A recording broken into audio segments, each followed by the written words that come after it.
What's up, guys? It's Mark here with Rad Computers Computer Repair Stream, and today I don't have a ton of time. I told my fiance I was going to the bank, which I do need to do, but I also have one of our platinum customers picking up his iMac that we started yesterday, and because he does pay the $30 a month for platinum service, that does allow him to have us work on weekends because he's paying us extra to do so. So we're gonna finish up this iMac. Thought I was gonna have to show you guys how to use an astringent, or I guess not astringent, a solvent to get rid of the stickiness along the edges, but they peeled up pretty well, so I don't really think that we're gonna need to do that. Instead, what we'll do is I'm just gonna take an alcohol wipe pad.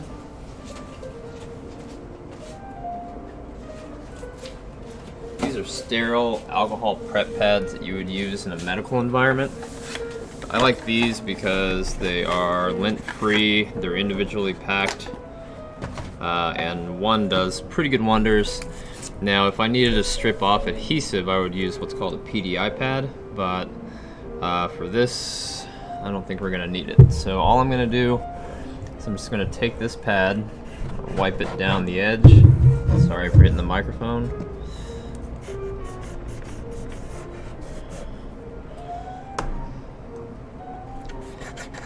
Go along the bottom.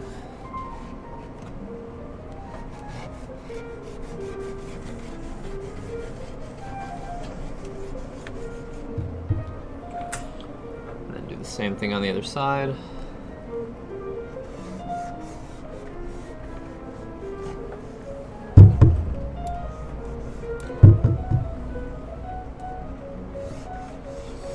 This just helps get rid of any dust and any of the oil that was left by the hand. By my hands, rather.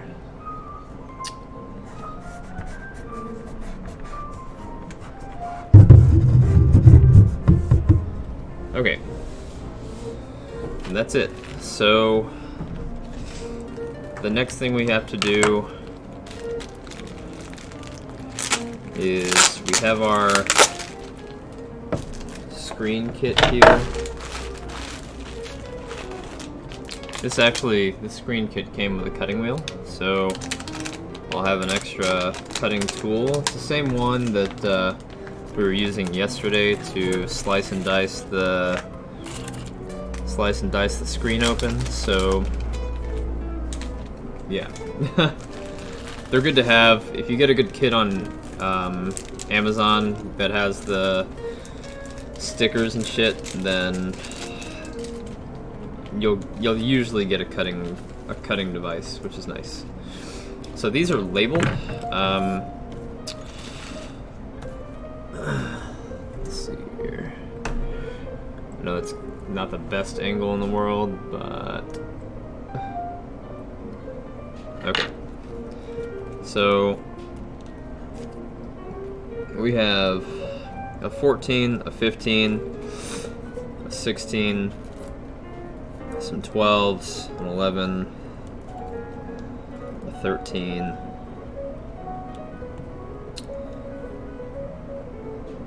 I'll just do these in descending order, I guess, a 15,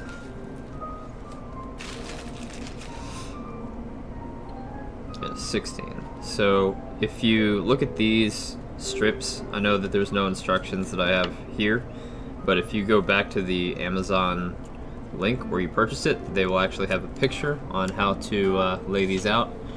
I've done these enough times to know what the process is, and one thing that'll definitely help you is either a straight pick tool, a pencil, a pen, paper clip, some kind of straight guide, because that's actually what these little tiny holes are for. These holes, I'll just use a pen. So these holes are so that you can take this sticker and line it up, because these stickers actually have holes in them as well. You can see here. So you'd stick this in here, not this particular one, but you would stick it in there and then it would go. So let's see, 13 is going to go along that edge.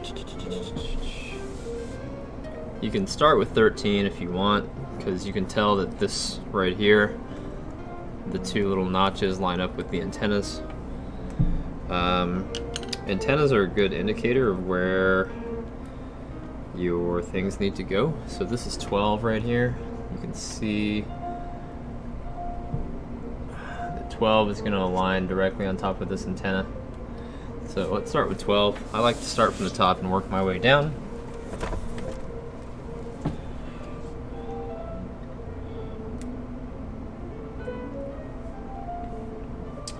So for this, you have to peel. This is the hardest part. This is the part that takes the longest, is peeling this stuff. So there's a clear thin film on the back that you got to peel. And then what you want to do is you want to take a pen, or they have like a what's called a safe open pry tool that usually has a point on one end, and it's not used for that purpose, but you can use one. So then you're going to take your pen, stick it in there, and then just pull it tight, rotate it, and then line it up so that it's parallel or flush to the aluminum, but you're not actually putting it on the aluminum, you're putting it directly below the aluminum. And so long as it's parallel, that's the part that makes the most that's the most important. Okay, so there's one strip applied, and then what you want to do is, I take my thumb and you just kind of press and slide pretty well so that you eliminate any air pockets, because again, air pockets are what cause the adhesive to start coming up from heat. Alright, so we got that one done. Let's do the next one. I think I can do this sitting down. I guess we can lay this whole thing down, huh?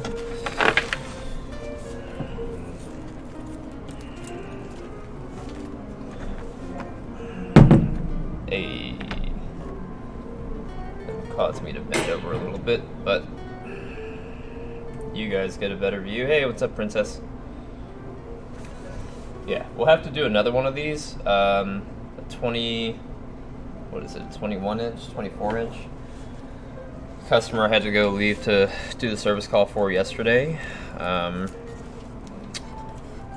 Gave me one to fix in the same fashion. It's running even worse than this one is, I think. And because of that, he wanted, I advised him that it was a drive problem, and so it's going to want to drive. So 11 should go here. So again, the hardest part is trying to get this peeled up.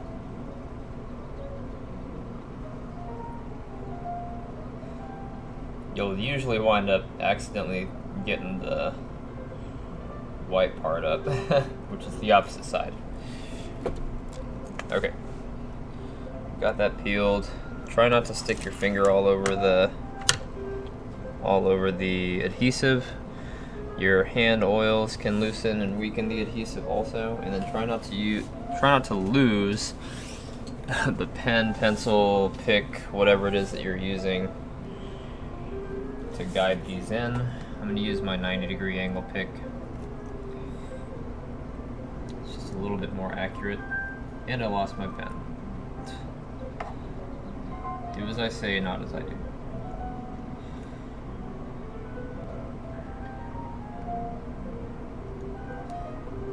Alright, let me get around to the other side real quick. It's actually really hard for me to see from this angle.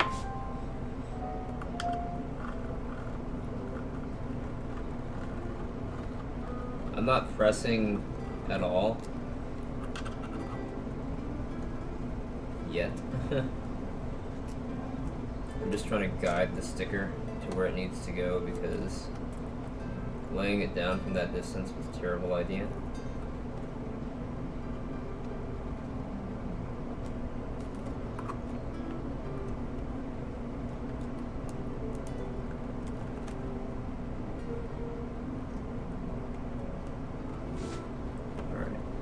Now it doesn't have to be perfect. I'm sure everybody would prefer it be perfect. There we go.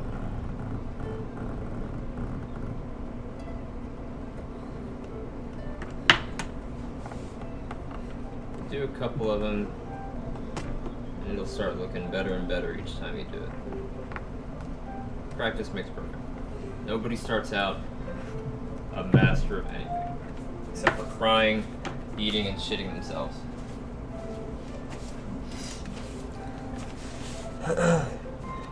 You know, just doing my thing on a Sunday, trying to get this out as quickly as possible because my fiance is going to be extremely mad once she finds out that I came here to work. Alright, let's do number 13 next, just to eliminate the ones that we need to do. Alright, 13 I can definitely do from this angle. The other one was kind of hard because I couldn't see the silver lip of the aluminum chassis, so made it a little bit more difficult than it needed to be. Now for this one, I'm going to start from the bottom and work my way up.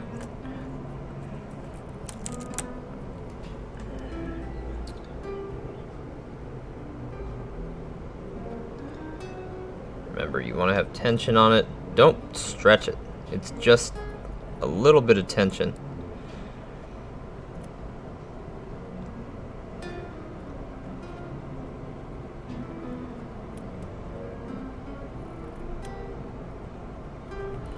I'm not pulling to stretch.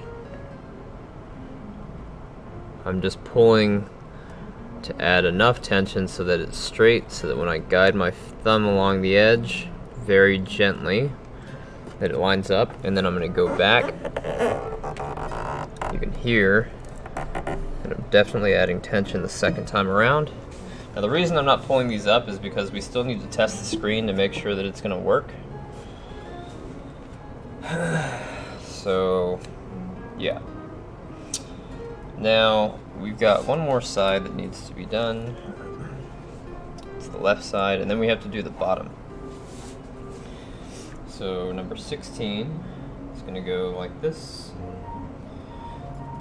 You know, come to think of it, I think they put these, yeah, they put these blue things on here. I always forget that. Every single time I forget. They put the blue things on there to help you remove the tape. Whatever. Doesn't take that much longer to do it the other way.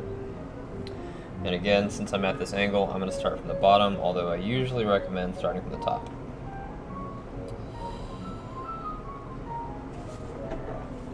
I'm using a 90-degree pick tool here.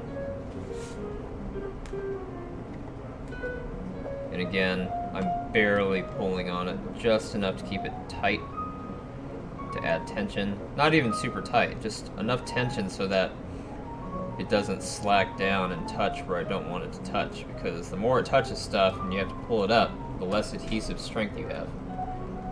There's a hair there. Alright.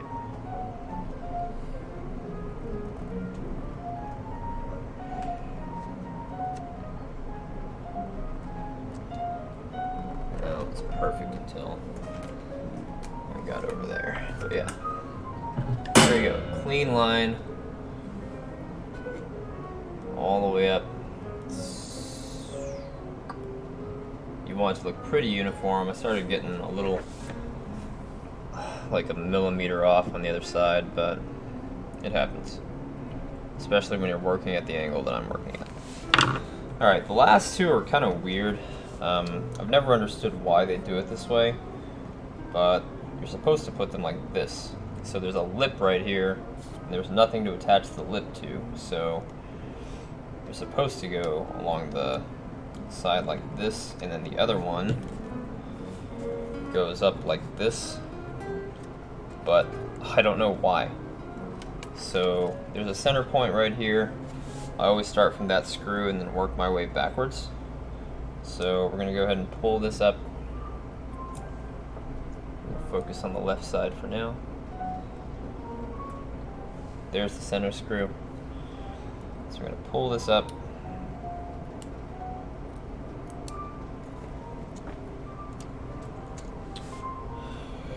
And on this one, there is no guide. So you kind of just have to wing it. Again, I'm going to start directly right here. And I'm pulling it so that I have enough tension on the left so that I can see where it's going to stop. So that looks good right there. And then I'm going to use this finger and my thumb, this is my pointer and my thumb, to make sure that it slides right into that lip, right into that little crevice area.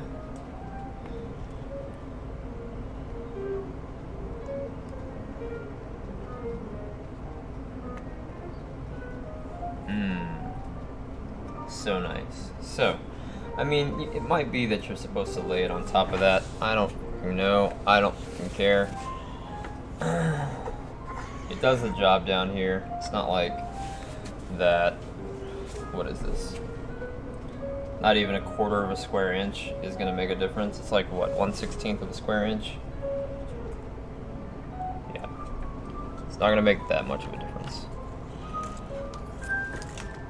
Probably is intended to go over there, but IDGAF, I don't give a fuck. No, sir. IDGAF. Put a ball in.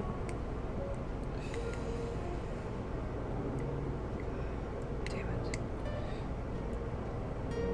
Once again, pulling the white shield up before I can pull up the clear shield.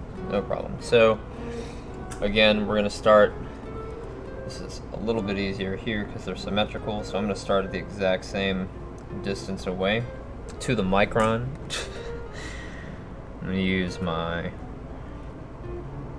index and thumb. Just going to work our way here. And the point of the right hand is to shift up or down depending on the needs of the strip so that it's perfectly in line. You don't want the strip to start folding in on itself as you're doing this, so pay attention. Alright. Now you want to press these down. Probably won't hear it sliding because there's not a lot of hand space there. Make sure I did the left side.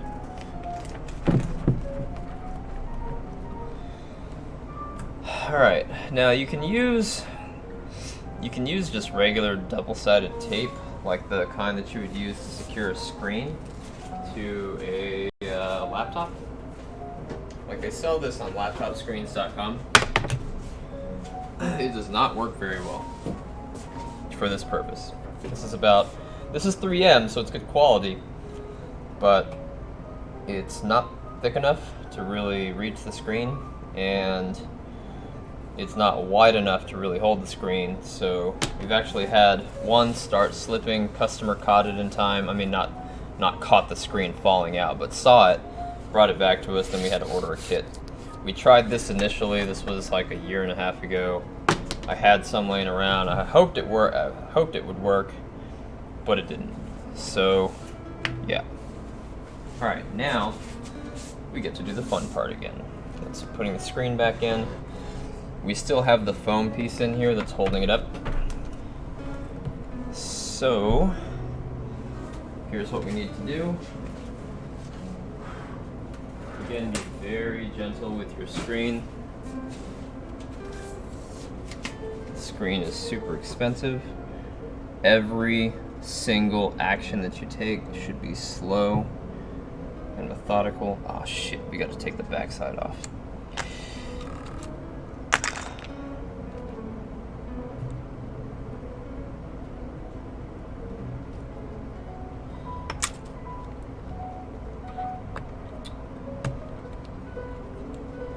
We have foam tape on the backside, which is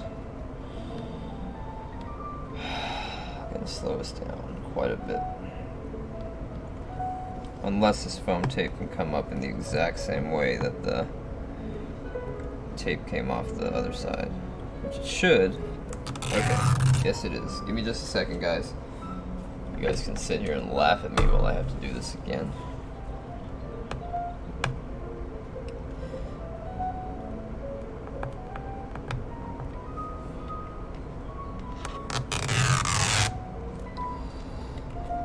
again, do not try to remove this with adhesive remover.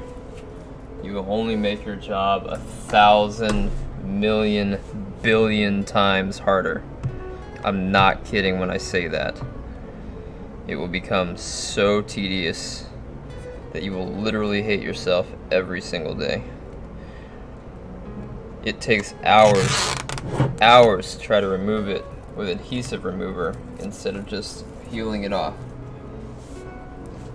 I've learned this from experience. Well, I had a technician that tried it with adhesive remover first. Don't use alcohol, don't use acetone, don't use PDI pads, don't use Goo Gone, don't use Goof Off, don't use oranges, don't use coconuts, don't use anything. Take the adhesive off by peeling it. It's just glass. Okay. Now we need to take it up. Hand fully engaged on the actual screen portion so that there's some bulk. I'm going to turn it 180 degrees, again being super mindful of the positioning and setting it down very slowly like a baby. See, they even have a gap here, but their gap is a little bit smaller.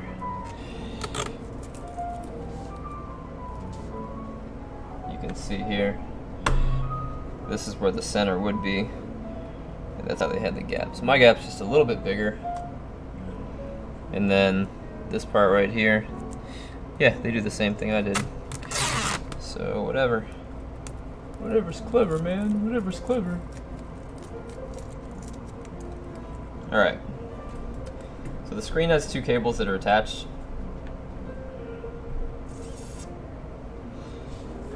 Again, I'm not going to put anything on here. I do need to rotate the screen 180 degrees. So again, be careful.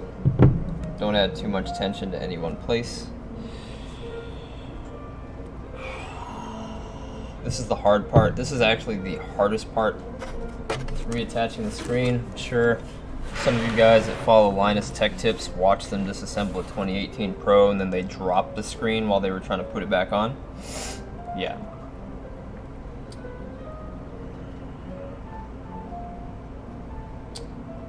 It's because this lip sucks.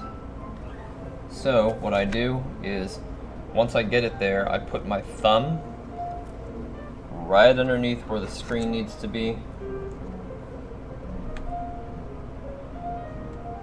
So you guys can see the tape here. I put my thumb right here, and I hold it there, and I let it lean against my body while I attach the screen. Hold on. One important step that I'm forgetting. Before you do this, go ahead and take the bottom strips off, the bottom strip covers, and the side ones. The reason for this is because once you get this plugged in and you've turned it on and you've verified that it is working, you don't want to have to do this a second time. So go ahead and take the bottom and side strips off, line it up with that lip,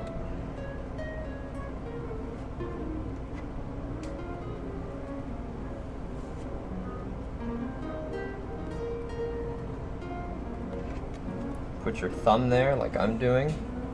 This way, if it does slip off the lip, it's not going anywhere, okay? We're going to push the screen with our chest towards here. This is how to do it with one person. I do recommend 2 people, especially for first timers, to repairing an iMac 2012 or newer.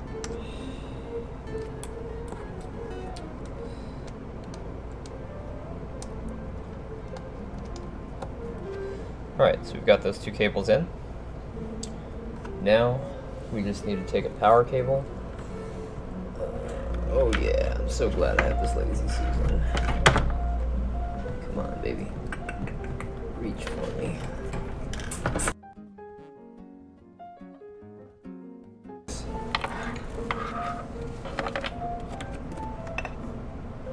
Oh yeah, that's gonna suck ass.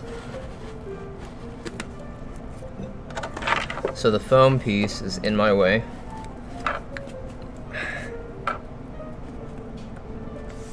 Alright, we've got a power light down there. I'm gonna switch hands, keeping my thumb there, putting my other thumb there. That way I can reach the power button. Press power.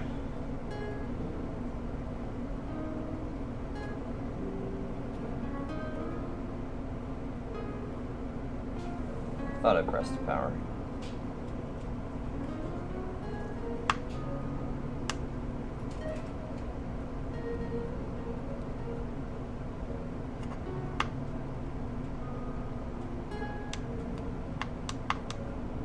Definitely pressing power. Son of a bitch. Alright.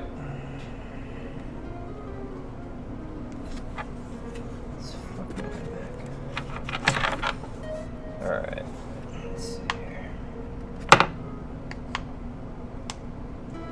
Maybe I'm not pressing power hard enough.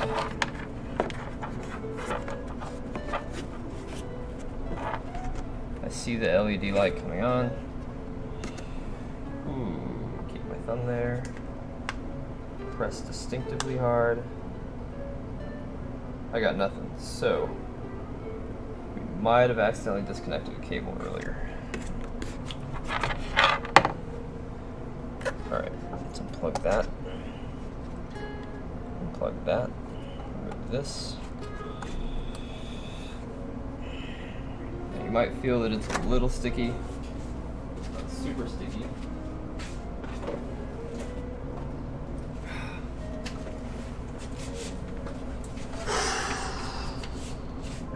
I think I see the problem. I do see a cable that's sticking up right here. It's underneath the speaker.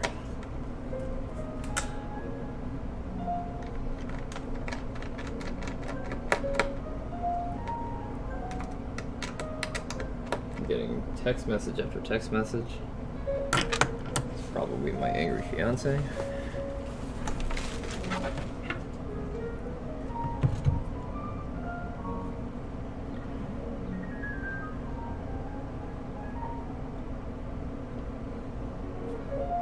Nope, no idea what it was.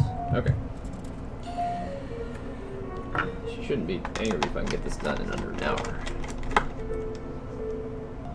We are 30 minutes into the stream, 31 minutes into the stream, and about 25 minutes into the repair.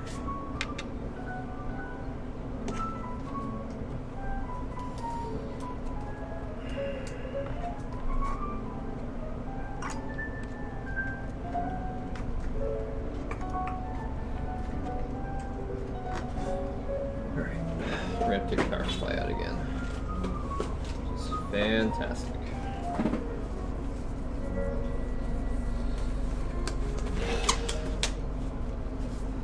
Anytime I mess with an open power supply on a Mac, definitely use gloves. Because they're open and you can totally jack yourself up.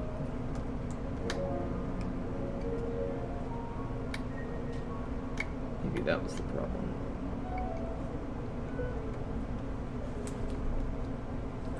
Maybe that wasn't in all the way.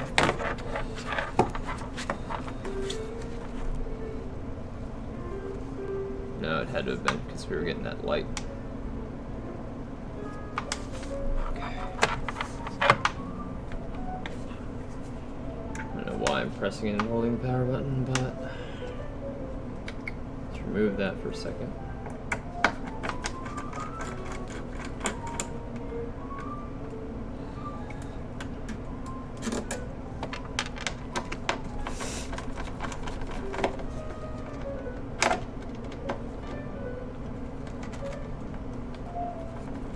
Especially if your hands sweat. It's like 10 times more important if your hands sweat because liquids will definitely lower the resistance of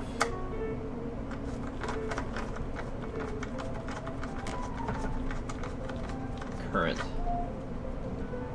So in other words, less resistance is bad. Less resistance on your body is bad. Alright, I definitely didn't plug in the speaker, so the speaker on this side is not plugged in. But my main concern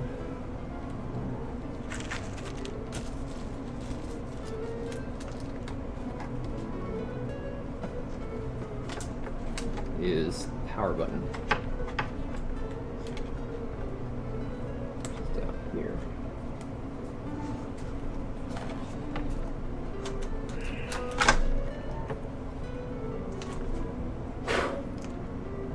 Oh, that is the power button. Okay, so power button behind here comes up here, tiny little 2-pin. Speakers operate off of 2 pins also, so I assume that this was a speaker cable. Not paying attention to this cable right here. This is also a speaker cable, and it feels like there's actually, might be 2 wires, 2 individual wires back here. So there's one speaker right there I can feel. Nope, never mind. Thought that was a speaker. Oh, there's one up here. And that's probably it. Nope, wait. Yep, that's it. Okay, whatever. So that's my bad, my bad, my bad. We're still on track. It's not going to take too long to put this back in. Okay, so long as we don't accidentally drop the screw. This is where the Lazy Susan will completely jack you up if you're not paying attention. As you try to push the screws in, it doesn't work. I can't because the webcam is going over the iMac, and the iMac is a 27-inch, so this is as close as I can get it. Luckily, right now, I'm working on the top.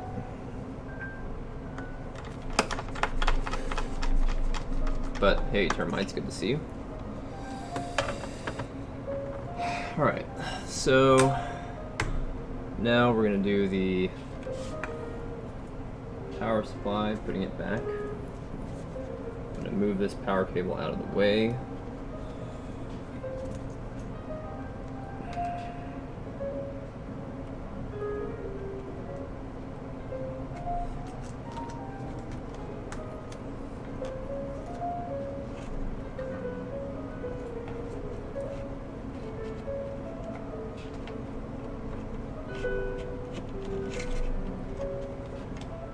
Is that a better view for you?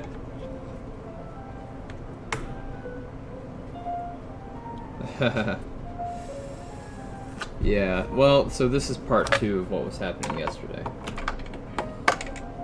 I spent an hour on this yesterday, I'm spending an hour on it today.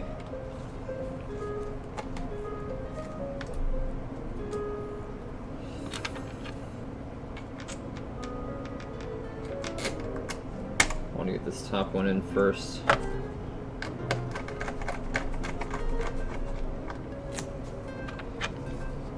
And the other top one.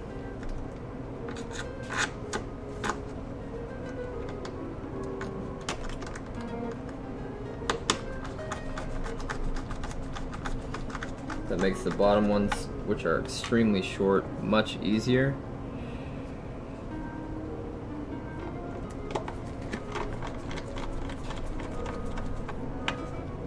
Alright, uno mas means one more for those of you that don't speak Martian.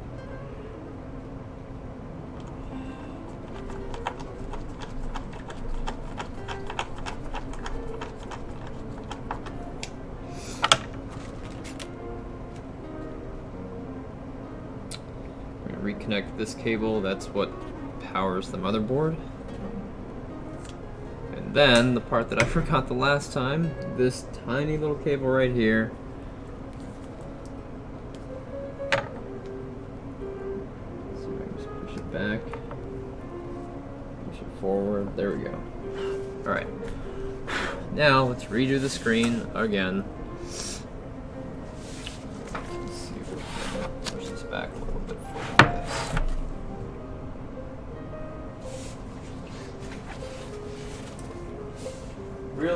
wore nitrile gloves, you would not leave as many fingerprints on the screen. That is 100% accurate. Actually, no. Sorry, guys. I'm gonna need this close to me just for the purpose of having the my thumb underneath the bottom.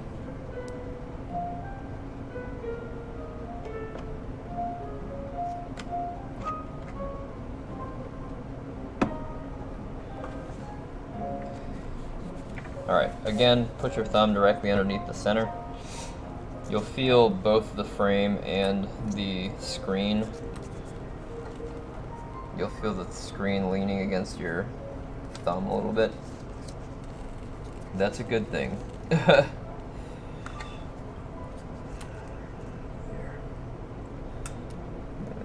Now you can see what I'm doing. So, pushing it forward in my chest. That goes in. That goes in. Now, feel around.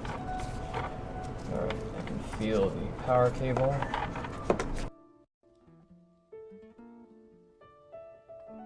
I'm in first. Left hand comes over to the left.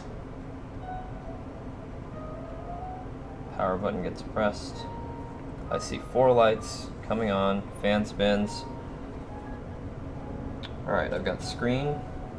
Now from here, once you have screen, the main thing you want to do is align the edge of the screen with the frame. And you do that by applying a little bit of pressure. Just a little bit.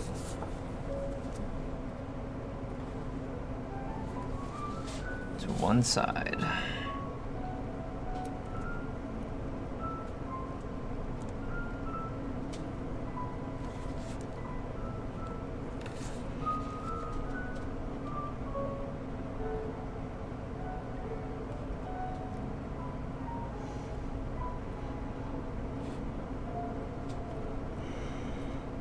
You gotta pull up a tiny bit to apply that pressure.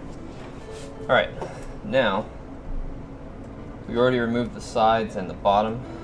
We know the screen works. We know the drive works. We're gonna peel the remaining strips off.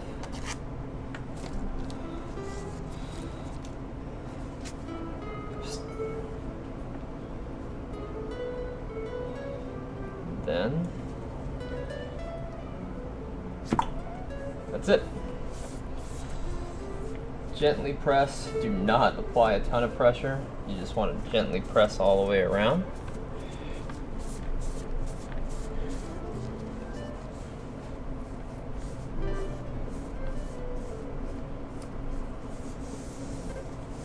Very nice. Now, don't forget to press the bottom side.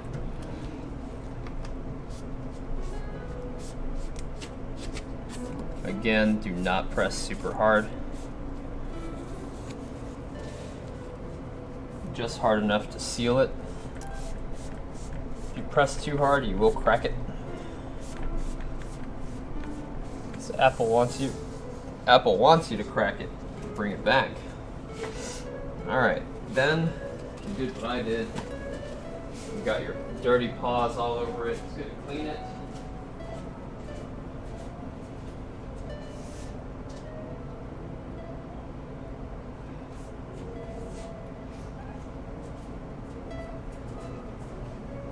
I don't have a good glass cleaner.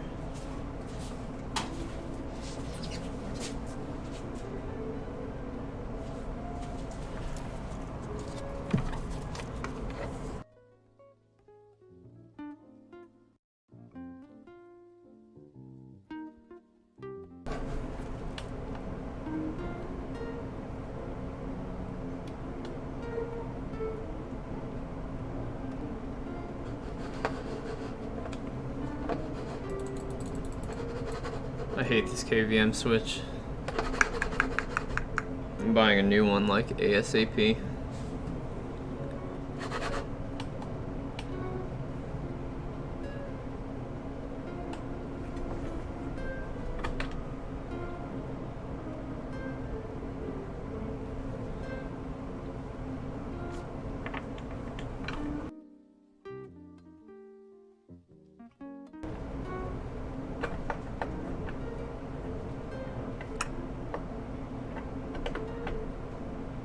which means I get to spend another hour underneath my desk.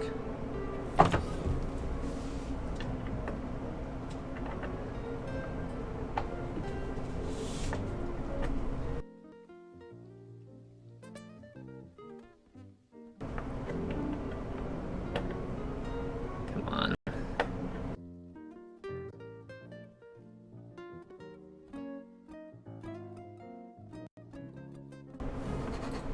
That's a bunch of bullshit.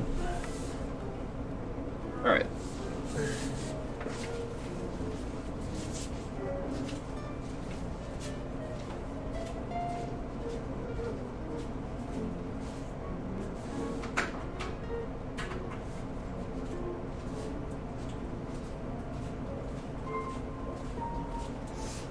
I didn't think about what I would need to do if I needed to have a Mac keyboard underneath this desk.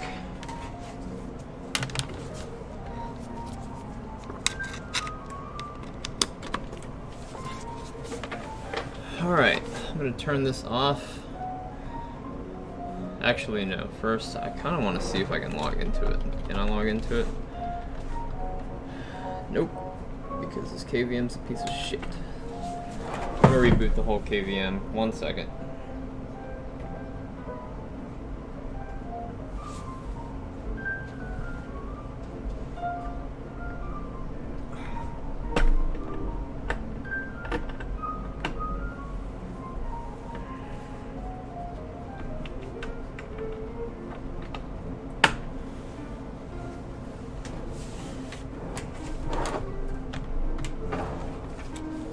Oh, now it works. Oh wait, no. Yeah, now it works. Fucking piece of shit. Junk.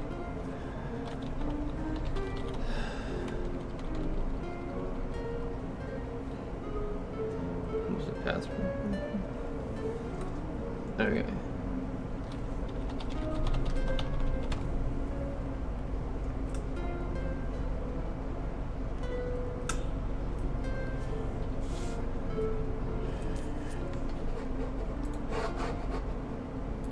Just want to open up Safari and see how quickly it opens up. Oh god, yeah. See how much space we have left.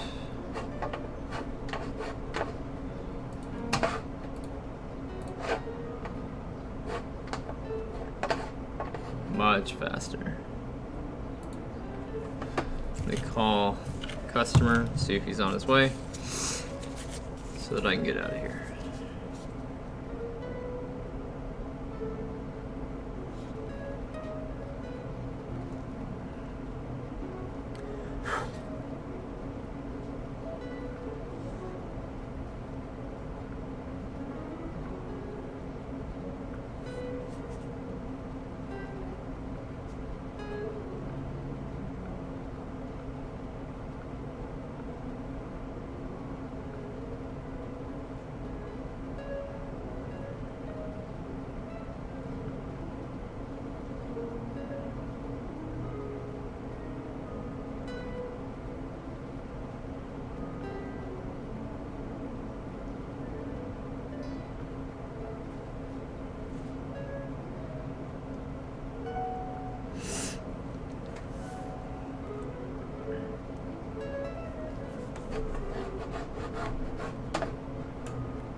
Yep, you can see how dirty the screen is now.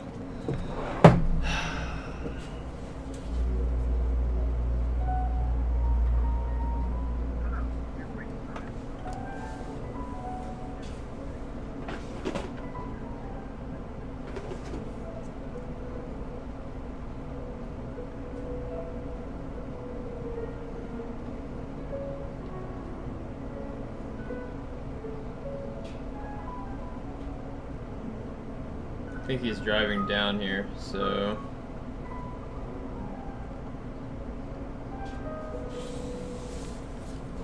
Okay. I guess I'll just have to use water to clean it. don't want to use the wrong cleaning solution because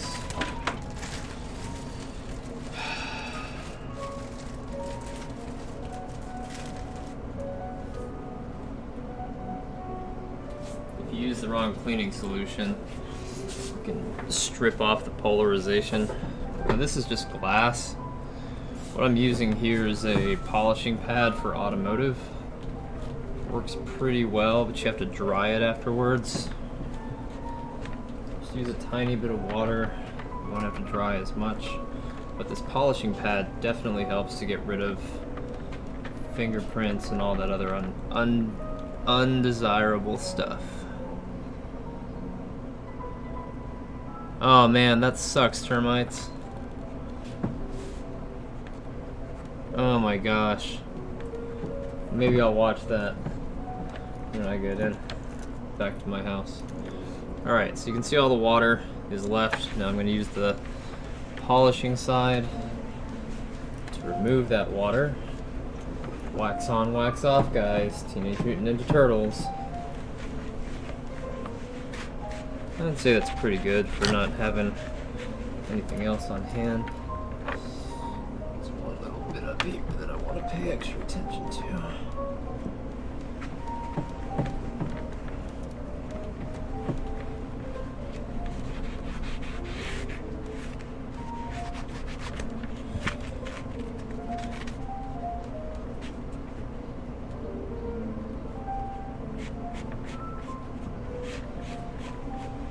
God, that works super well. Holy balls. I've never used one of these polishing pads to clean the screen of an iMac, but holy shit. Wish it was always that easy. That is fucking spotless.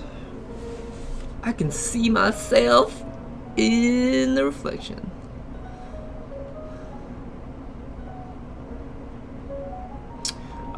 They did it in both, actually. So Karate Kid did do wax on, wax off with Mr. Miyagi, but in Teenage Mutant Ninja Turtles 2, they actually parody that because Michelangelo is goofing around and he's going wax on, wax off, wax on, and then Leo comes by and says mouth shut. It was after something bad happened. I don't remember what it was, but yes, yep, they definitely parody it. So look it up or watch the movie. I totally remember it. It's one of my favorite movies as a kid. Alright, so the last step is, of course, the cleanup. You're not done fixing a computer until you've cleaned up your workstation to prepare for the next computer that you're going to sit there. If you have multiple workstations, then you have multiple messes to clean as you go. There's no reason that a workstation should be left in complete disarray when you slap on the next computer. Screws, power cords, all this junk stuff needs to go.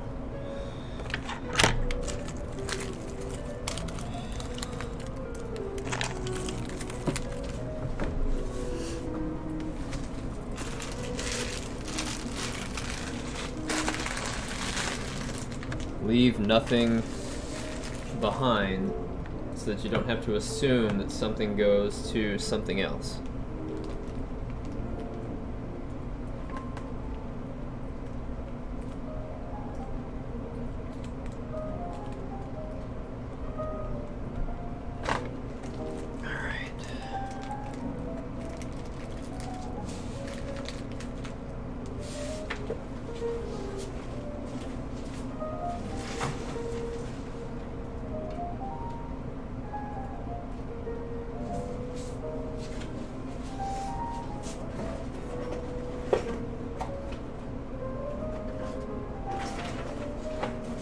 Okay, so almost done.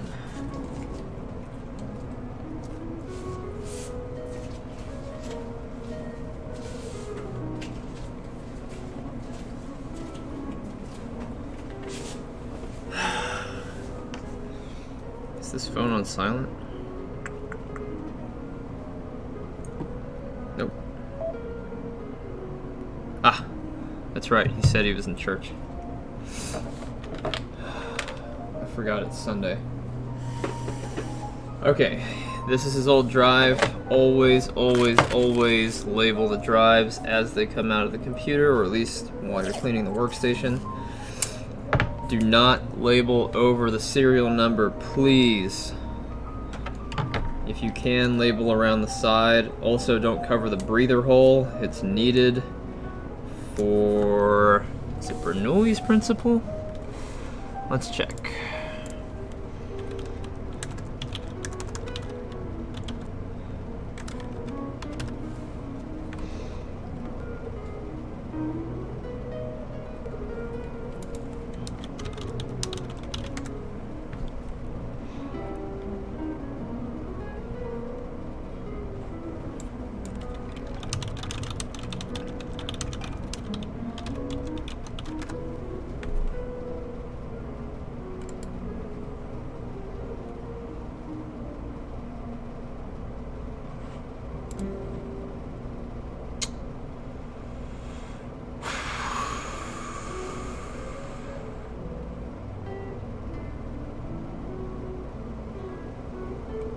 I don't remember what the scientific principle is. It causes the read-write head to float above the surface.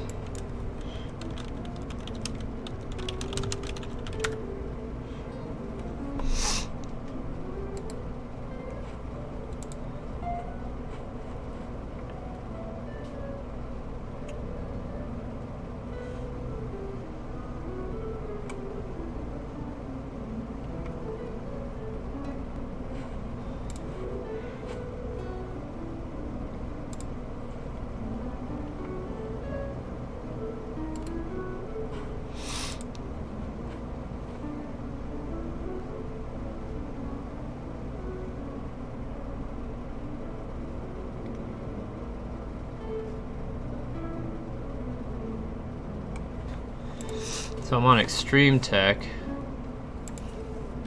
They talk about how the hard drive works.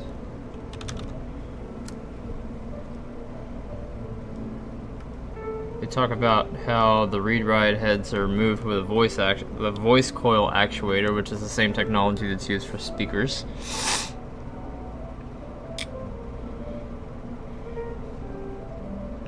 They describe the Lorentz force, which is used to move the read-write head.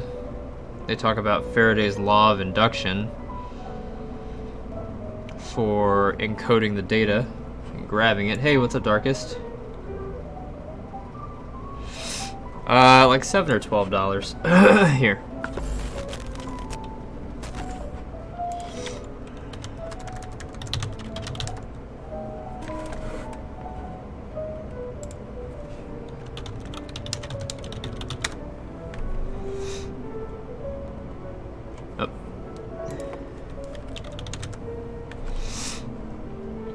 Yeah, $12. This is the one that I use. I might wind up getting this one now. It's cheaper and it's the same color as the rest of the stuff that I use. Cool. I'll have to do a shootout between these two, because I need to get a couple more of them anyway. But yeah, this is the one that I use. It's a StarTech. Let's see here.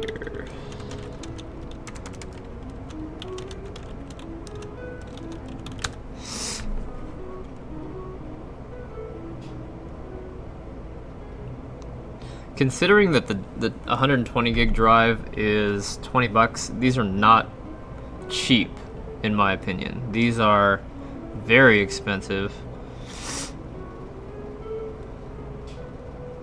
for a piece of folded metal. That is just unruly. Whoops.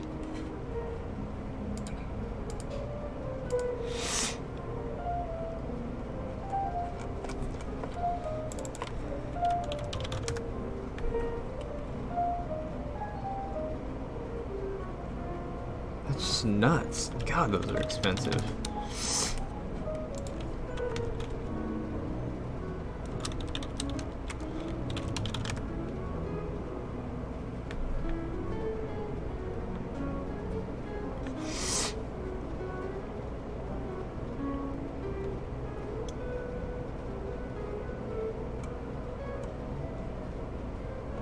I used to get these all the time. $10? That's the Kingston one that comes with the Kingston A300 SSD upgrade kit. Excuse me. I think my fiance and I are coming down with a cold. We went barbecuing last night with my downstairs neighbor, which was fantastic.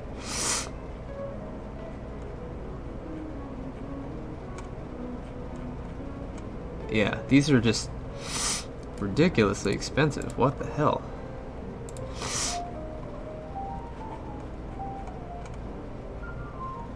Ah, there's some right there from China.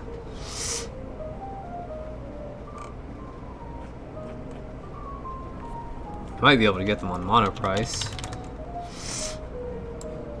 I've just been using the StarTech one just because the other one didn't exist at the time. So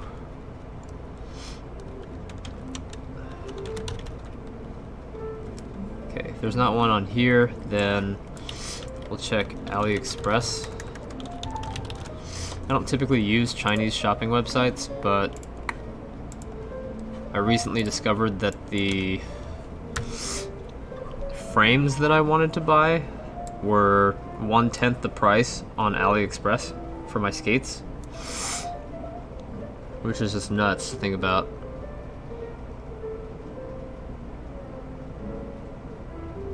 Shipping is still kind of expensive.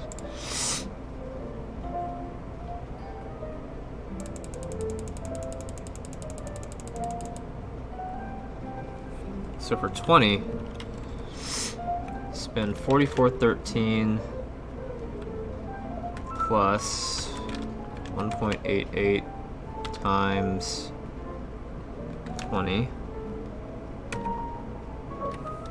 1.88 times 20 equals plus 44.13 equals divided by 20. So they're like $4.08 on AliExpress versus eBay, the Fleabay.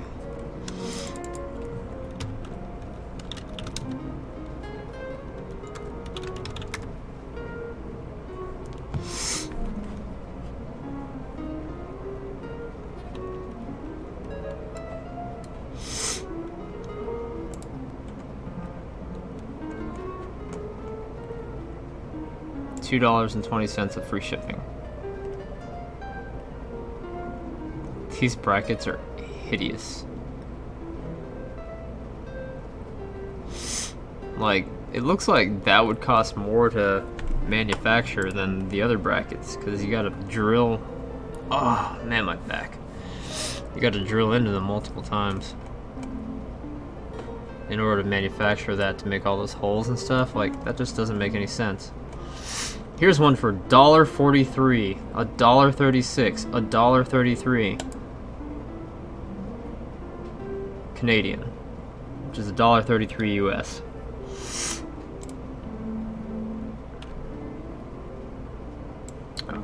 They only have 4 of them available.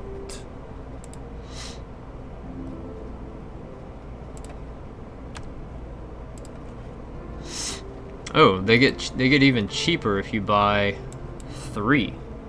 Well, I'm buying 10, so how about that? Cash me outside. Alright. So, you guys can stare at my amazing mug while I purchase this.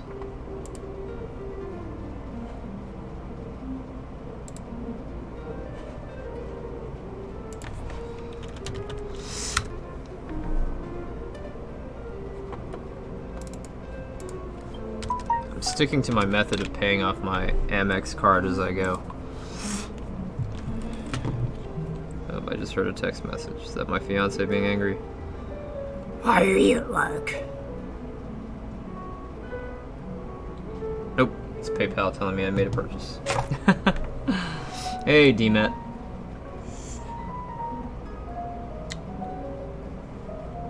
Okay. You know what? I'm gonna go ahead and order that adapter too. The one I want to do the shootout with, since I need at least one anyway.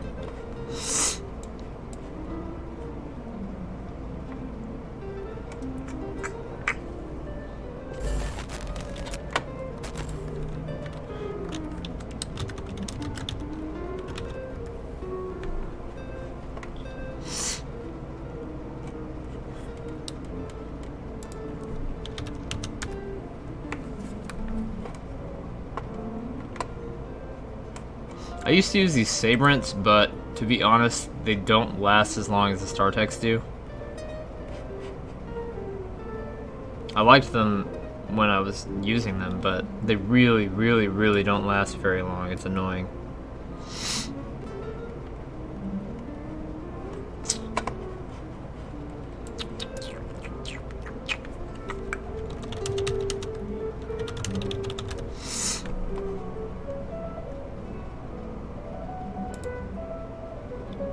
So we'll try this one. This looks like it's made by the same company that makes the SATA cables I started buying.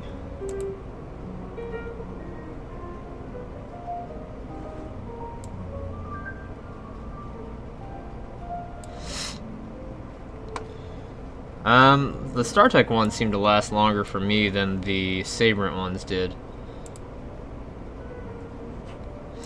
Buy KVM switch too with HDMI. They have a dual VGA HDMI, because that would be super useful for me.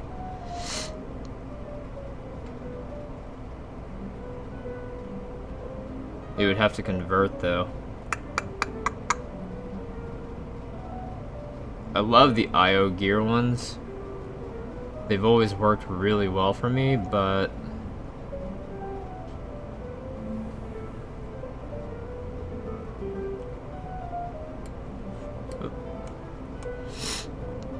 is that an active adapter? Where was that?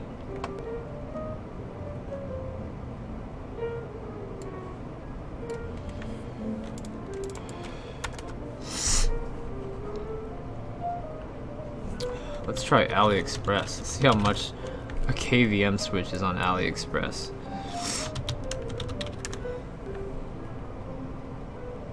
Oh my god, seriously?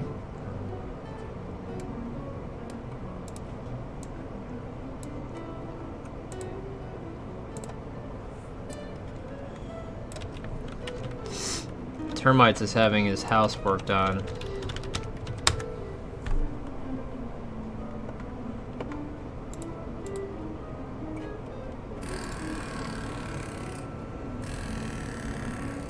Dude, nice house, bro. Aww. Aww.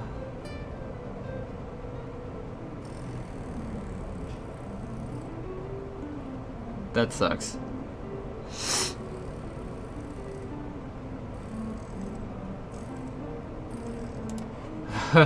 We'll come back to that here in a little bit.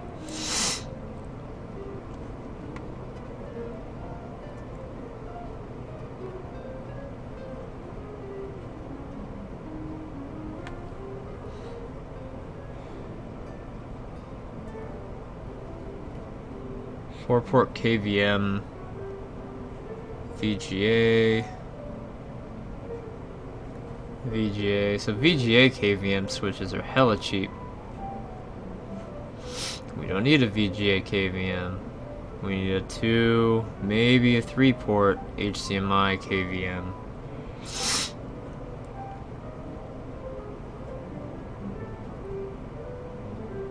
Alright, so these don't seem to be any cheaper. Check Fleabay.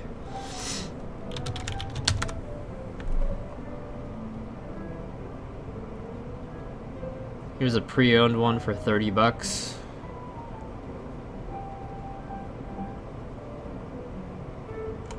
It looks like it's IO Gear, which is my preferred brand. Oh, it's Triplite. Yeah, it's the same thing. I hate that they have 2 USB cables. Oh no, wait, is that an Ethernet cable?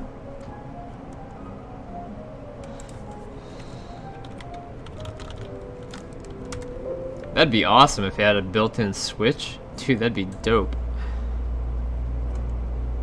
But alas. Here, let's look up Triplite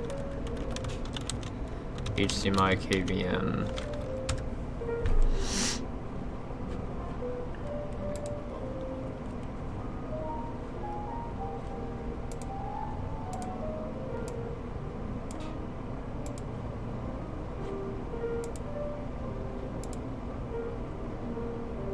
It's this one right here. The one at Target. When did Target start selling stuff that was cool? Nah, it's just USB. It's 2 USBs. Screw that. Why don't they have a KVM with an integrated switch?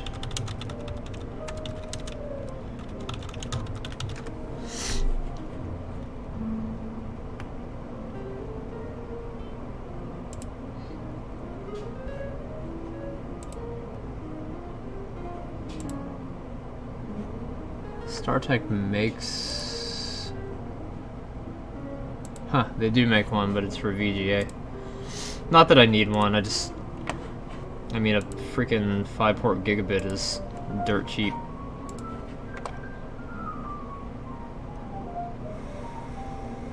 So I can get one for 30 bucks on eBay. Ooh, I can get one for, yep, 30 bucks on eBay.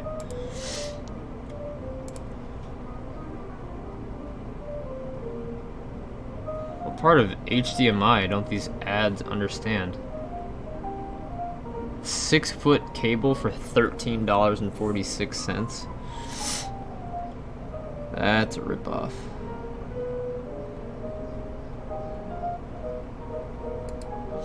$20.14, huh? For an IO gear.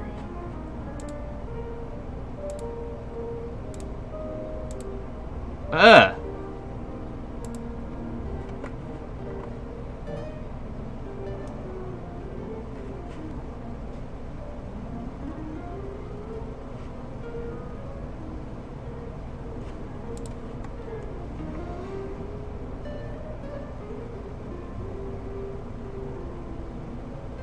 Here's one from Hong Kong for $22. Free shipping.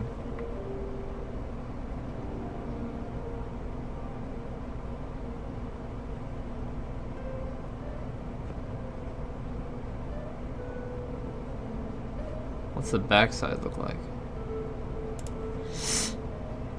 Simple. It's one HDMI and one USB and a big ass button. That's cool. I could put the button right on the front of my desk. That'd be nice. It's 22 bucks and it would take a whole month to get here. I don't want to wait that long. Sorry, Japan.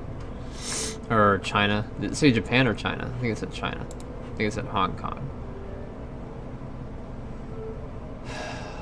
4-in-1 ports, HDMI, KVM, switch.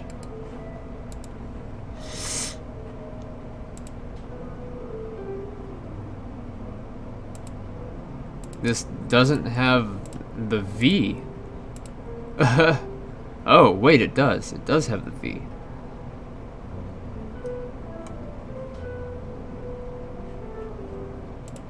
Dude, I could do 2 of these. Mode switching. It's even got a remote with it. No problem, dude. And I could use my own cables.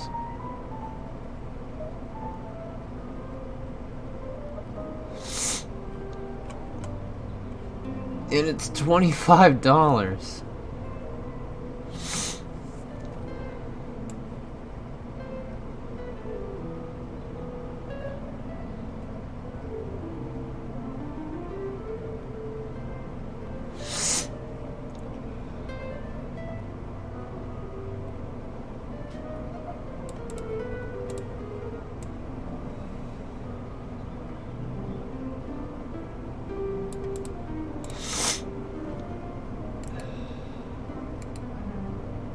I don't know, guys. A 4-port. How is this related? What? What? Oh my god. Should I buy this from the dildo company or what? Oh my god.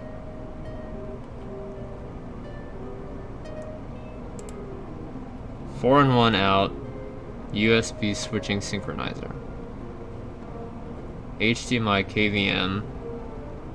Porn tools, yeah, no joke.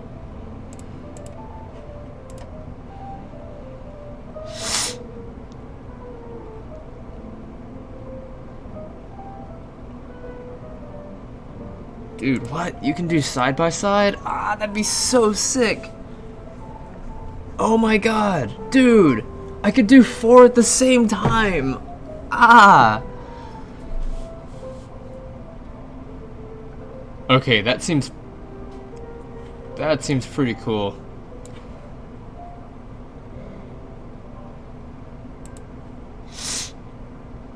Photo studio, office, play games. Dude, so if I could see all of the screens side by side, oh my god, like, okay, this would make my life so much easier.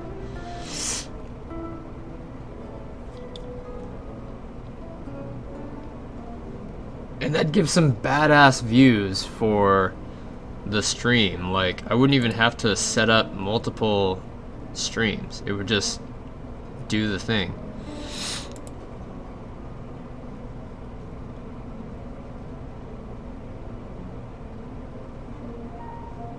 Oh my god, it really is just seamless.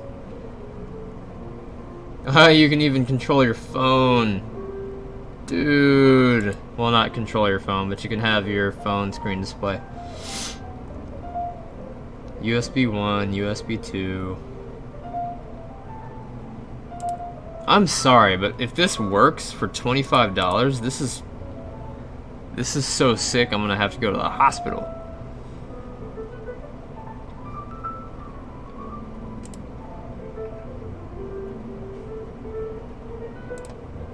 Alright, no, I don't want to save the seller. I don't care about his other stuff.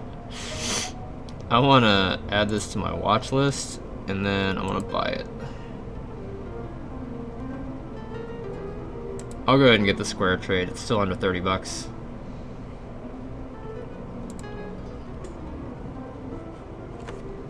Hey. Too many rendered pictures.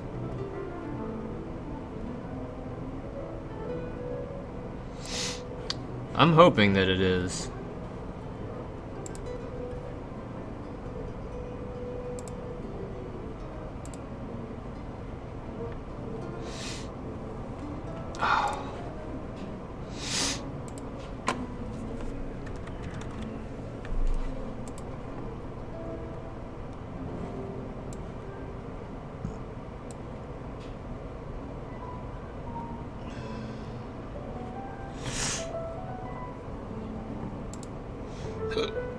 Alright, I want to go back to that item and look at it again, even though I just bought it.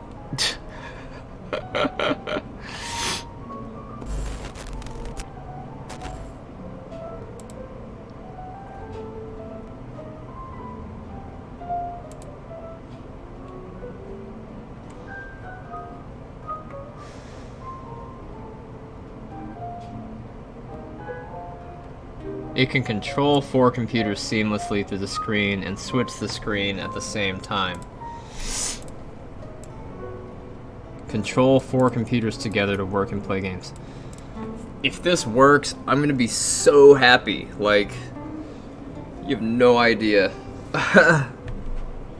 Yeah, 1 4-port KVM switch, 1 USB cable, and a user manual. Oh man, I'm gonna be so happy when this stuff gets here, but I'm gonna need 2 more sets of colored cabling. So back to the Amazon. I'll give you another viewer.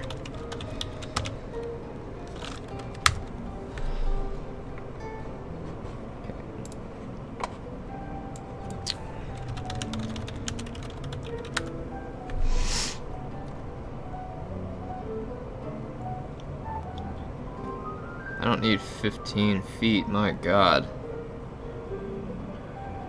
Oh, my eyes.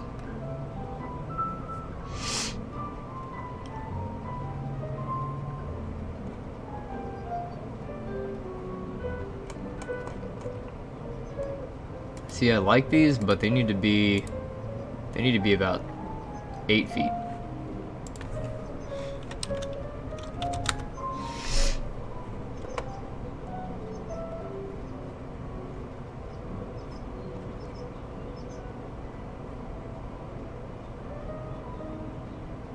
Ugh.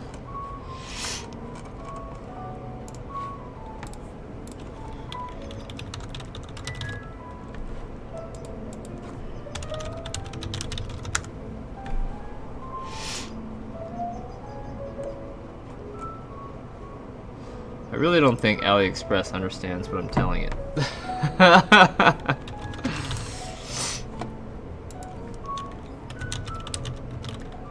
Oops.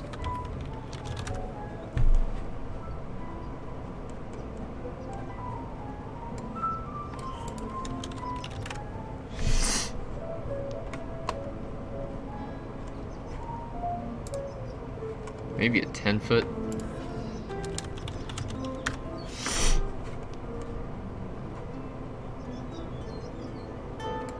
See, if they made these in different colors and they weren't so fucking expensive, that'd be great.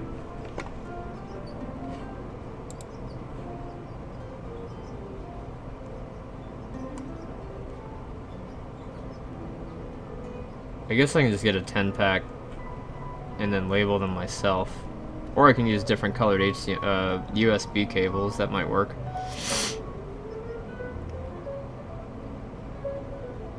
Ooh.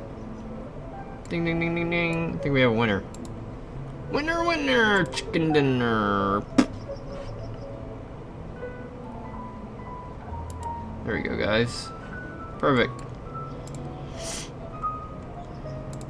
And then the other thing I wanted to do was, I really am unsatisfied with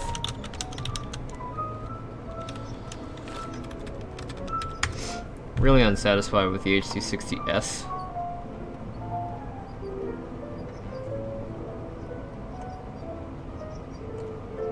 Probably have to trade somebody for it. It's super expensive. Let's check Craigslist. There's always some poor sucker selling shit because he can't afford his rent because he thought he could make it as a streamer. So he quit his job before he had any followers. Oh man. Terrible string of decisions right there. Of course. Why is it looking at housing? I don't want housing, I want for sale. 60S, 60, 60, 60.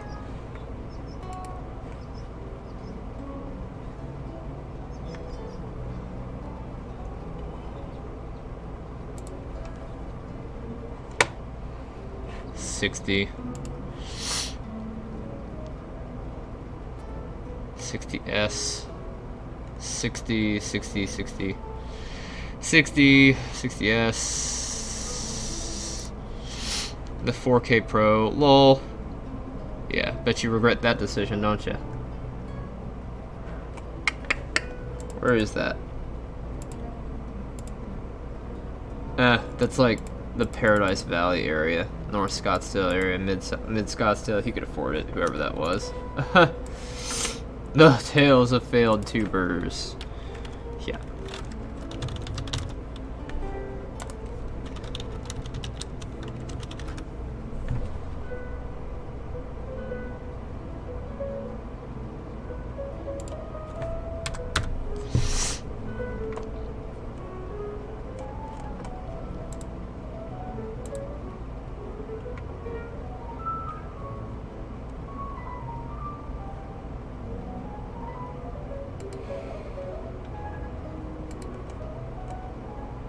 I have one at my house, but I use it. I use it for capturing at home.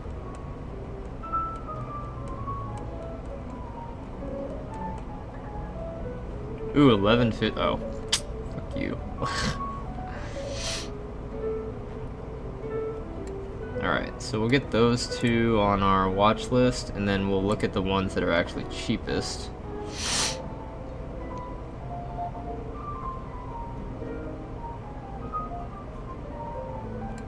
How many does this guy have? Just one.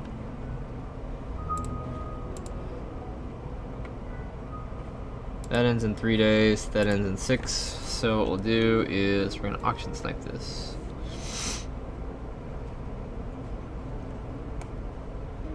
%, positive feedback. Seems like a good guy. Alright. myiBidder.com.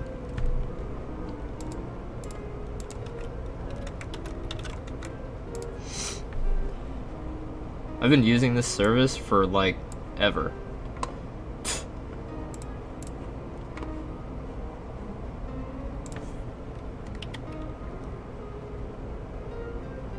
I don't know. Let's do 105. Alright, so this is added. Snipe is active.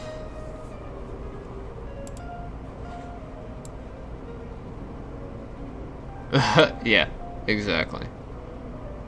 But see, like this motherboard, I sniped this motherboard for $130 plus 60, so I got it for basically 150. But if you look on eBay,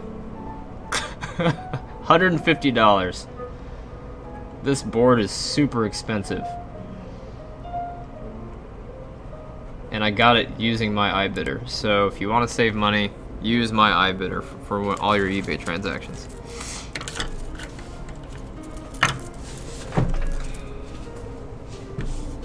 Alright. So while I wait for the gentleman to get here to pick up his computer,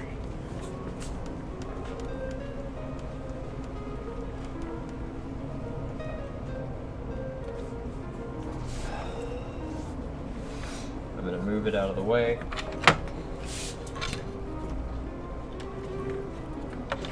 What is attached? Oh.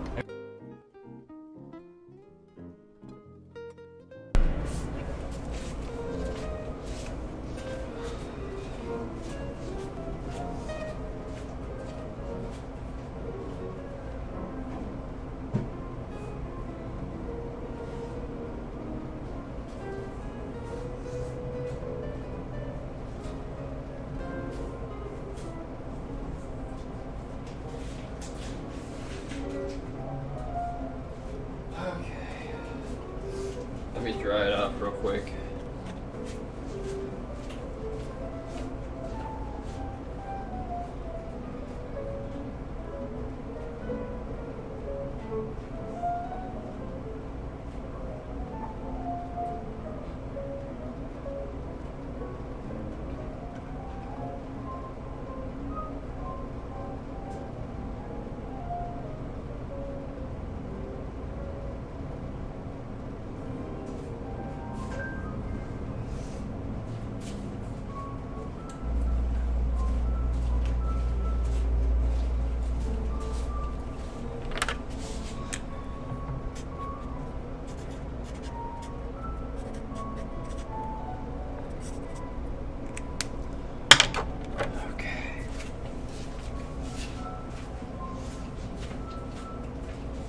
Alright, so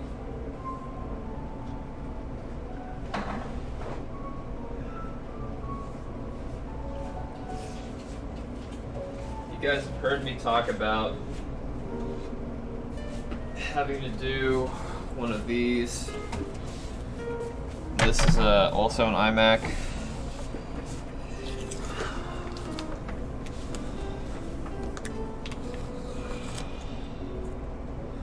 This is for the gentleman that I had to go do the on-site work for yesterday for after part 1.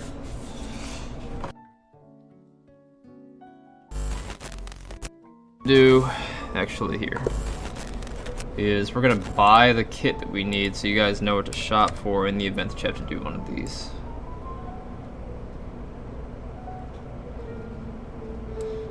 Oh yeah, no, the 1 terabyte Intel 660p is $109.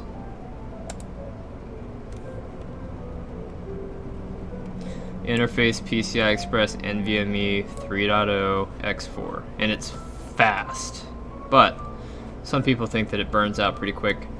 I haven't had one burn up yet, but I've only used 4 of them, so I don't know.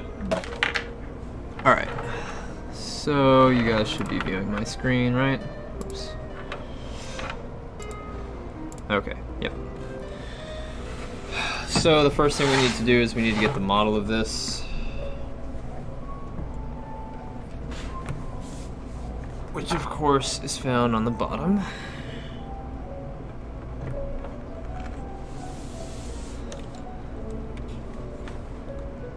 So we're gonna go to the Every Mac Ultimate Lookup.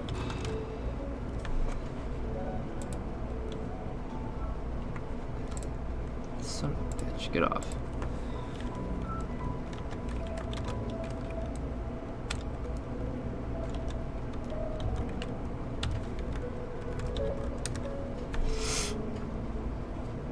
Confirm that we're not a robot. And then we're going to grab the model right here. This is the A1418 EMC 2638. We're going to go to Amazon. We're going to do screen. Here it is. $8 kit. This one comes with everything. I really don't need everything. I'd rather just have it get here quickly. Ah, here's one that I can get tomorrow. It comes with the tool and everything, and it's literally like 50 cents more. See, there's the tool that you would need, this big black pencil looking thing. On one side, the spooger is tapered so that you can I use it to slide the, instead of using my finger, you can use it to slide that down to get the tape done. And then you can see how they have the numbering layout here.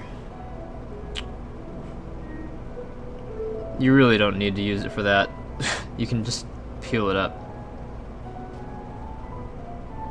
Yeah. But that's what you need. 21.5 inch.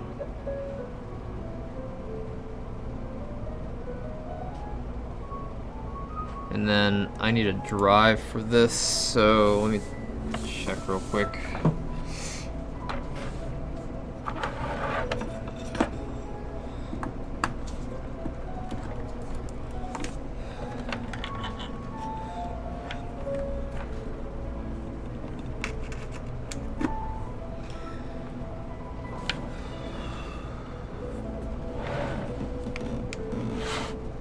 Another thing that you're gonna want is the iMac screen foam support.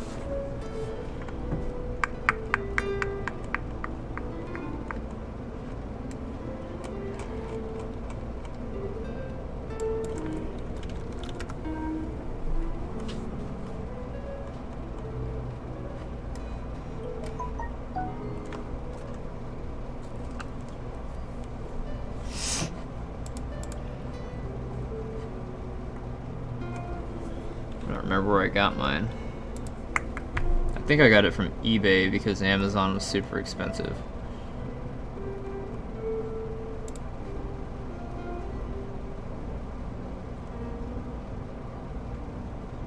Here it is. This is the cheapest one that I could find.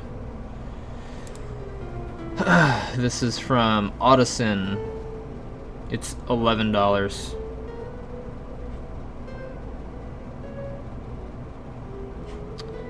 I think what I'll do is I'll get one and I'll give the one that I have to my customer because his hinge mechanism is broken. And this will give him 2 support angles so that he can adjust it to his liking. So use the higher, use a higher and a lower configuration, I think, or maybe one is for the 27 and one is for the 24. At any rate, it's good to have. You definitely want to have that around. And if you need the cutting tool, then Audison also makes a cutting tool for $8. The cutting wheels are flexible. You literally just use it like this. And remember, don't pry the screen. Don't pry the screen. Don't pry the screen. Yep, no, I agree. I'm 100% with you on that.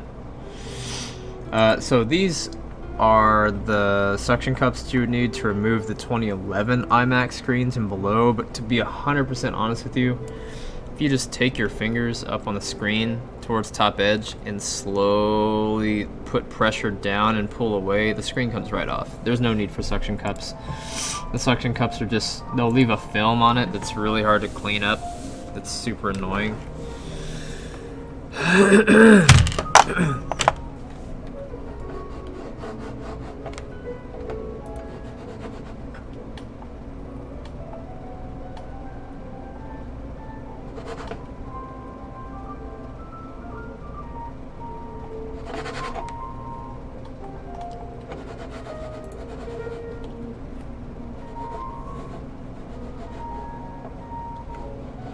Come on. Okay.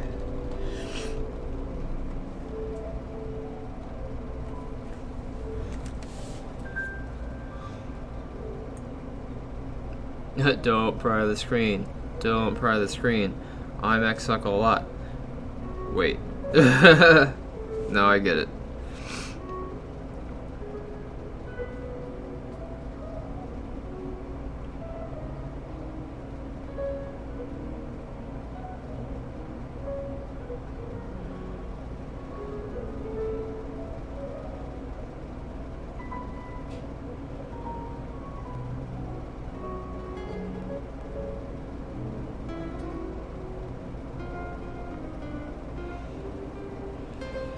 Alright, while we're waiting on the password for this, two little projects that I would like to get done today. One is so that I can stream cooking from home, and the other one is for the shop. I think the home one is actually more important, and I think I'm pretty much done with it. Let me go see.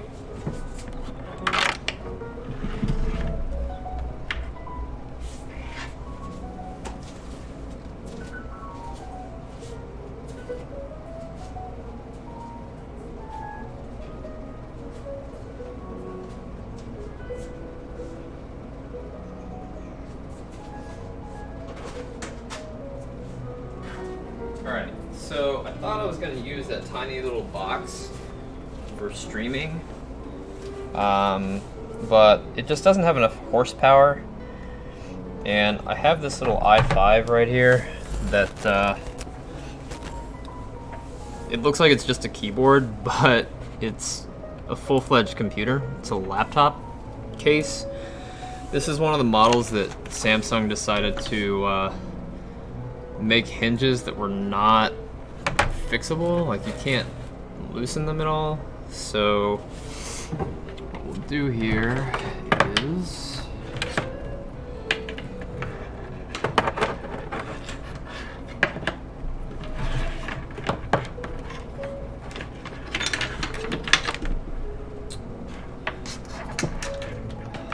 I do plan on running this headless, so which means with no monitor, I'll just remote into it when I need to make changes. I can also remote into it from my phone, which would be kind of cool. Don't really need... Yeah, it has no Ethernet port on it, so definitely gonna have to use the integrated Wi-Fi. And I don't know if the battery is charged. Don't think it is. Alright, let me find the charger for it real quick.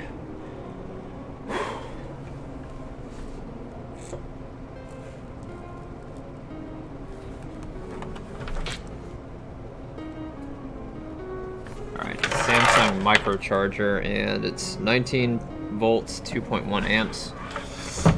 1 second.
20 volt. Give me just a second, guys.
Okay, I might have just found something that I can use. My technician never put the chargers back where they were supposed to go, so gotta spend one of these weekends trying to figure out where everything is.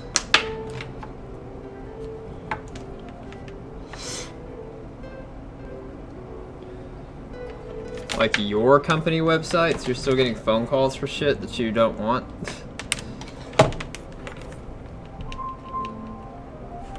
Alright, yeah, that one's too big. If that one's too big, then I don't think I'm gonna have one that's the right size, but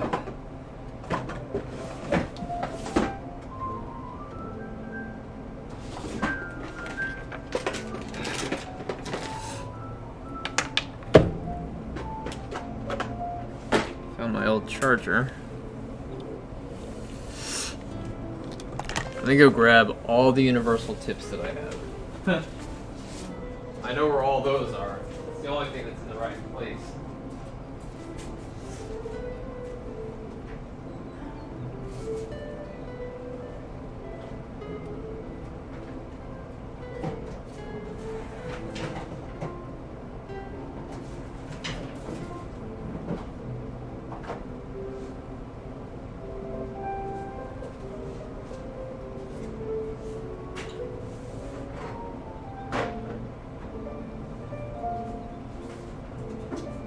Well, at least most of them.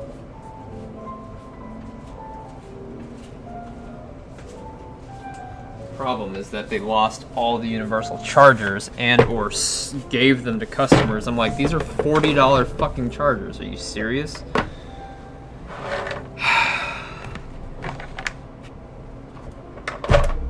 Alright, so I only have 2 possible heads for these. They are both 2-pin. These are all 3-pin. I know this goes to like a Sun something adapter set, which they lost and or gave away. Fucking idiots. All of these are 3-pin, which they lost and or gave away.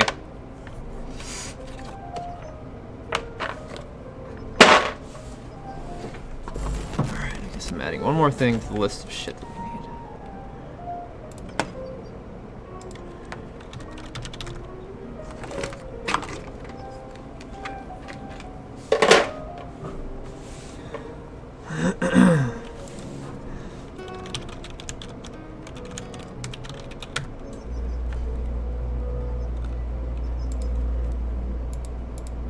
Oh, I fired them all.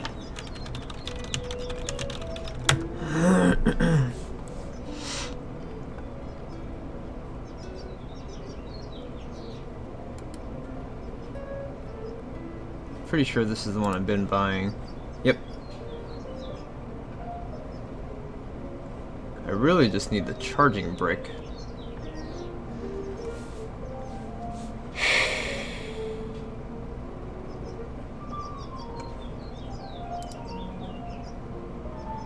It wasn't Aaron's fault, he was just overworked. He felt he didn't have enough time to do what he needed, but in all honesty, if he would have organized a little bit better as he went, then he would have had plenty of time.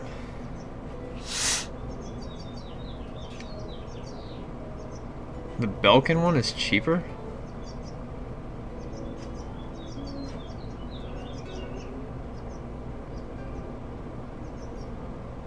Dude, that's nuts. I didn't know the Belkin one was gonna be so cheap. Excuse me. Let's see which tip it has. It's got the ones for the Asus ZenBook, which is about the size that we need. Toshiba, Lenovo, 19.5 and or 19 and 2.1 40 watt. Which is right here.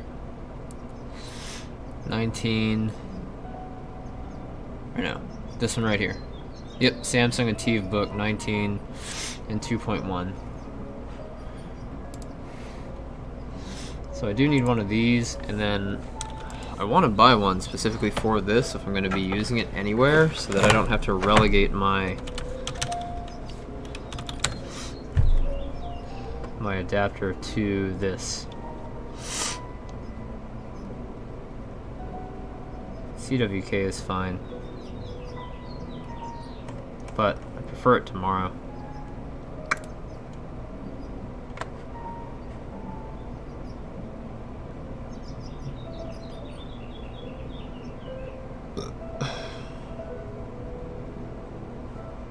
Yeah, it's a really small tip, 3 millimeters.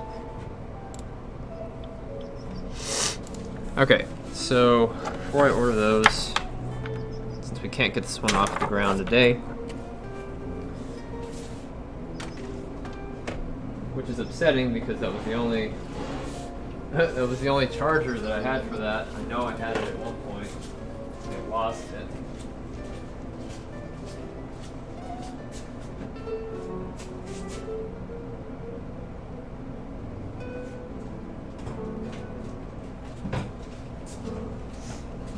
So much stuff went missing from the shop, and I know it wasn't intentional.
I had that charger.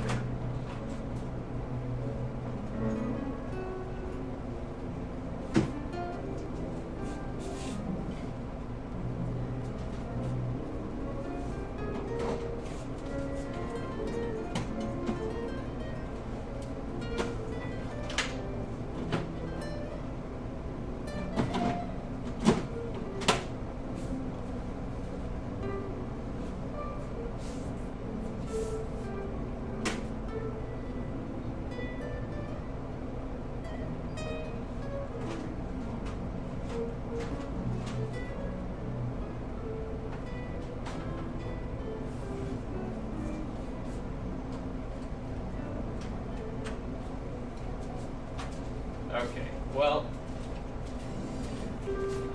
maybe we can use this one. This one should be a quad-core i4, or i7, I mean. I'm still mad that my chargers went missing, so I'm still, like, hoping to turn around and then see one. It's so aggravating that my stuff went missing.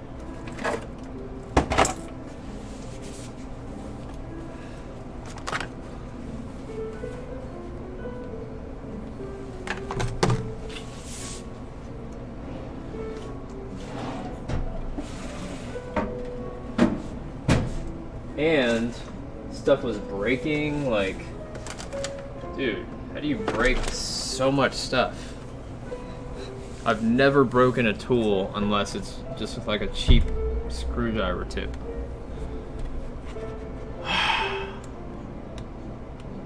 Yeah, exactly. So this was my other option. This was a donation from a long time ago, my friend Sarah. Her laptop, the hinges keep breaking, or maybe it was the motherboard, I don't remember. But I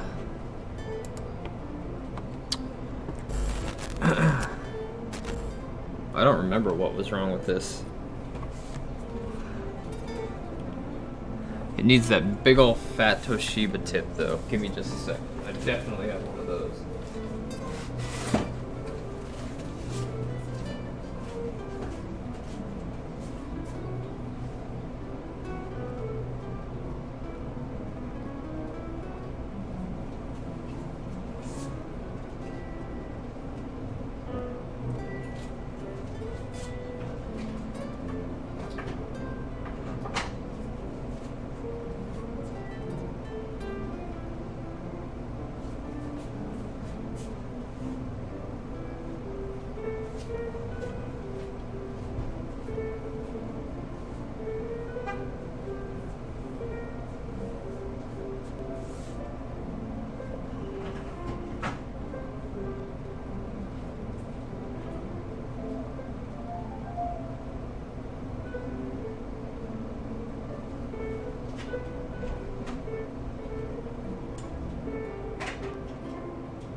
I've got to go through and reorganize all this shit. I'm pretty sure I just heard my fiance yelling at me.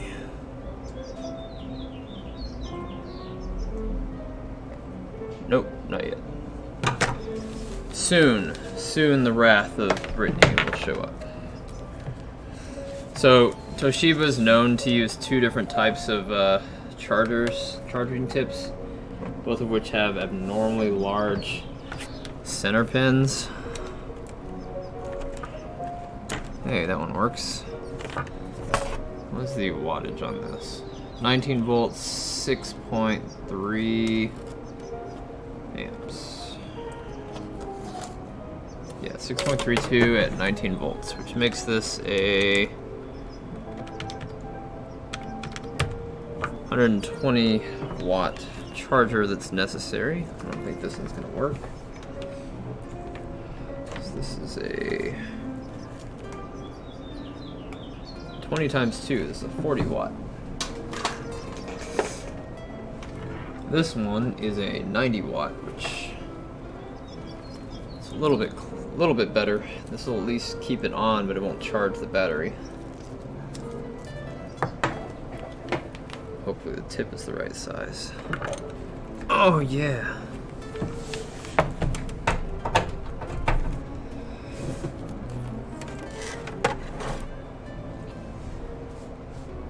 So this has a bad motherboard written on it.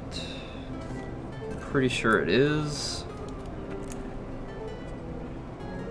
It's got a cracked screen. I do remember the hinges being broken all the time.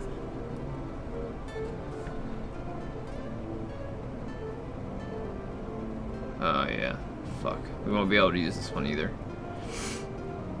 It doesn't power on. Doesn't power on.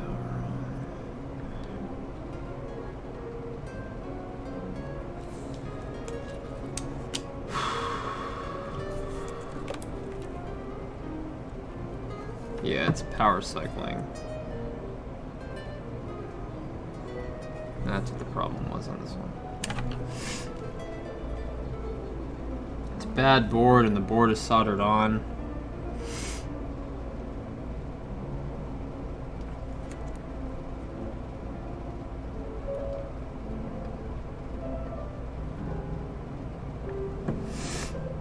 I don't know why I decided to keep this piece of shit.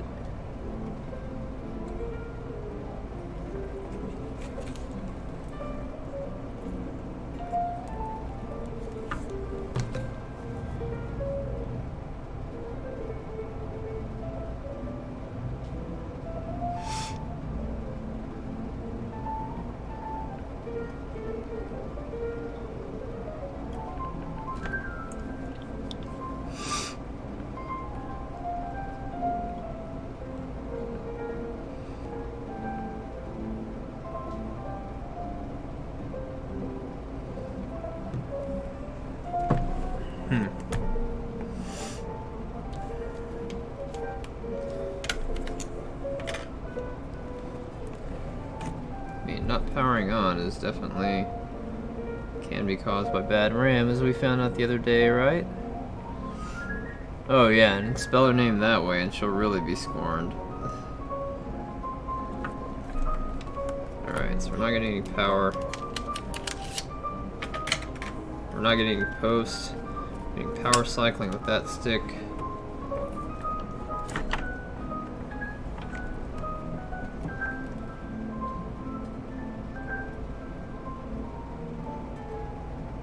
Yep. Okay. So this one was a bad motherboard. I guess I thought that this was going to be a soldered CPU.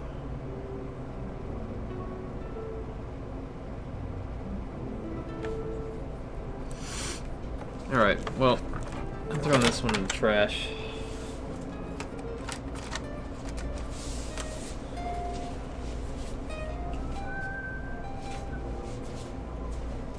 We do have one more that was donated yesterday.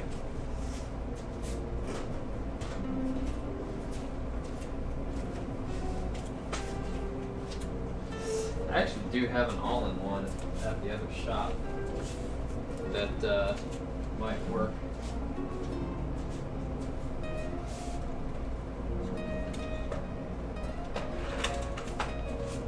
So yesterday, a very nice I don't know if it was yesterday, 2 days ago. Very nice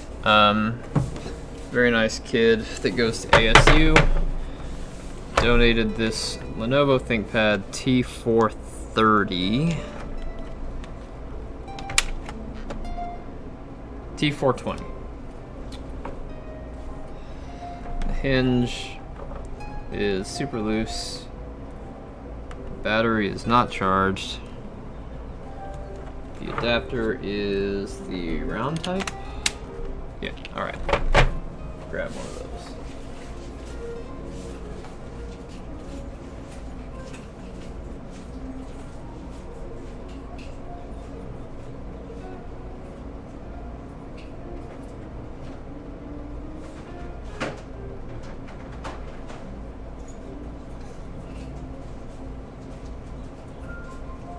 I have the brown ones in my car. Give me just a second.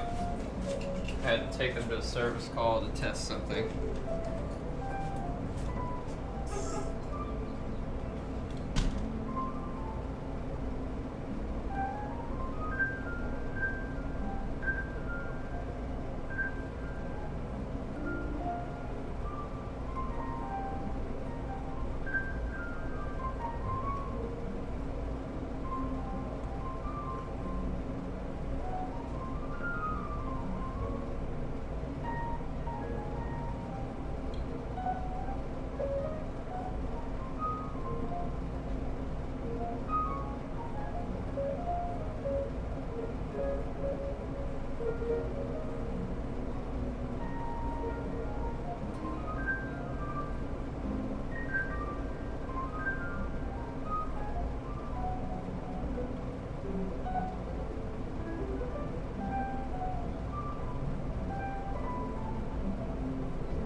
Or at least that was supposed to be the case.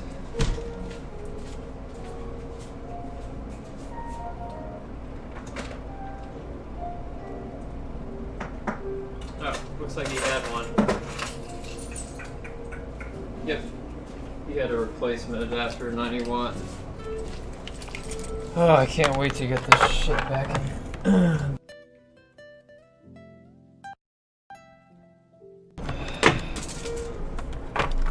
Alright, his battery definitely doesn't hold a charge. You can tell because the battery indicator light flashes 3 times and you plug it in.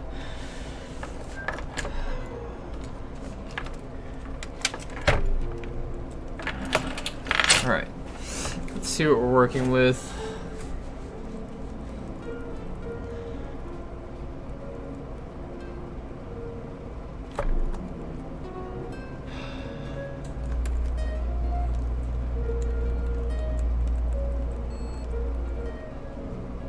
I don't want the boot menu. I want the regular menu. I want the BIOS.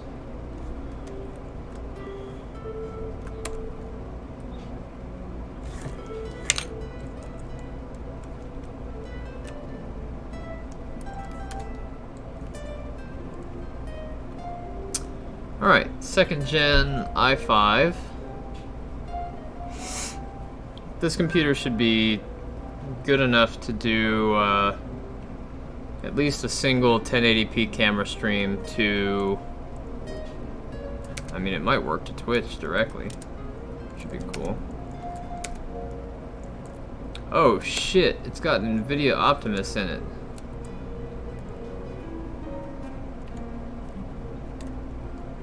Alright. I'm okay with that. Let's do UEFI only to increase the boot time, or decrease the boot time. Now, can we swap the 2 keys?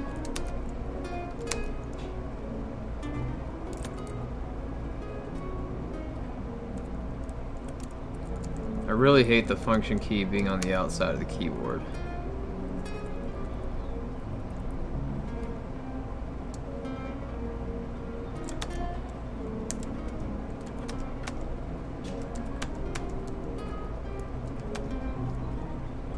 Yes.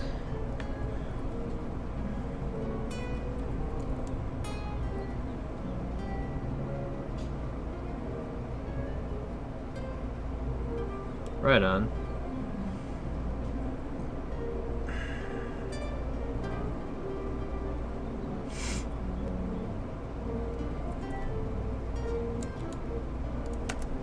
Don't want the track point turned on. I hate that thing.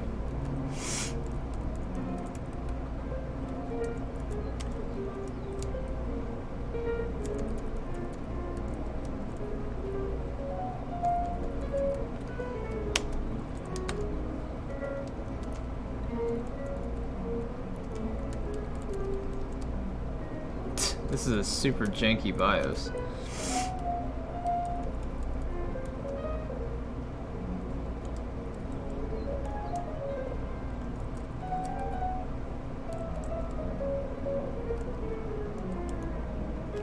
Alright. Let's put the keys in UEFI mode. Let's put in a 60 gig solid state drive.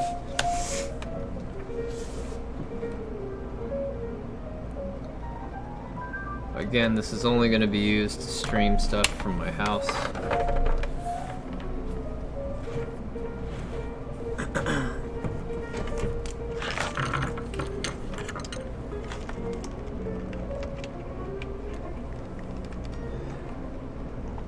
Waiting for my client to get here.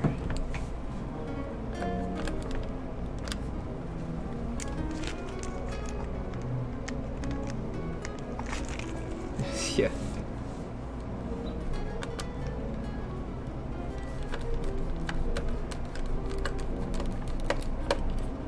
There he is. Give me a second.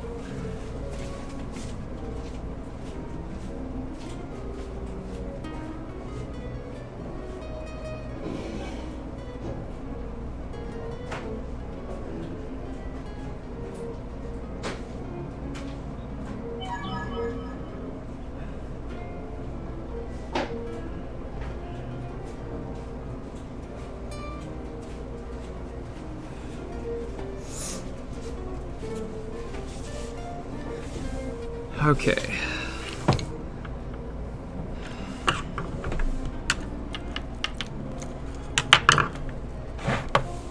Did I just take the screwdriver with me? It's in my pocket.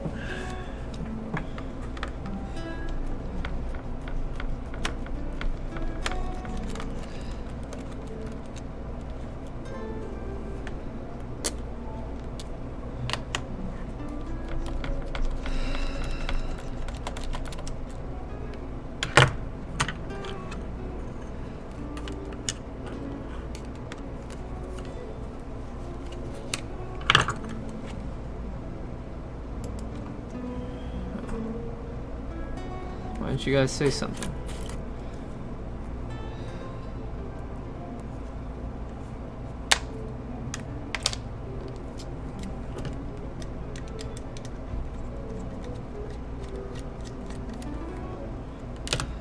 Alright. As soon as he gets close to the door, I'm gonna go help him check out and check in his other computer. Be right back. He walks fast.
Oh my gosh. Sorry about that. So he was checking in a MacBook as well as he was checking out, and he had some questions. So anyway, I wound up buying him a case as well for his MacBook because his current case is completely destroyed, and I've eaten up so much time. I'm only going to give this about 20 more minutes, and then I'm going to take the webcam that I found and go back to the house. Probably pick up something for Brittany along the way. Did our music stop? The music stopped. Why'd the music stop?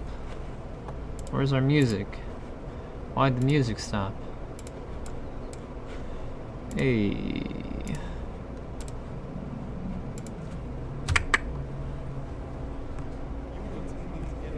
No, no ads.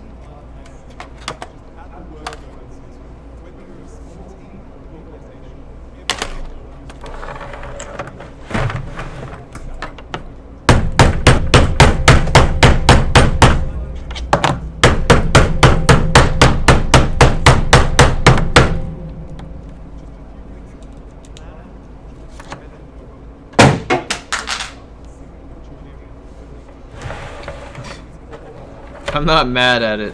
I just don't need it.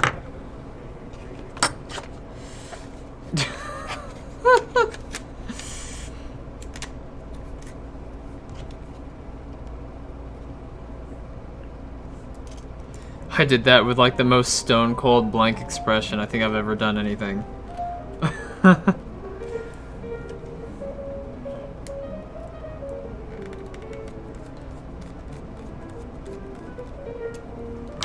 He comes back in tomorrow. Did you fix the laptop yet? Oh no, language barrier. Oh my gosh. That would suck so much.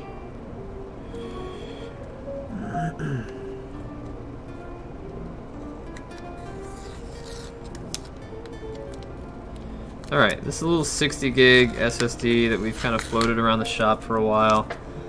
Silicon power. I'm happy to give it a permanent home.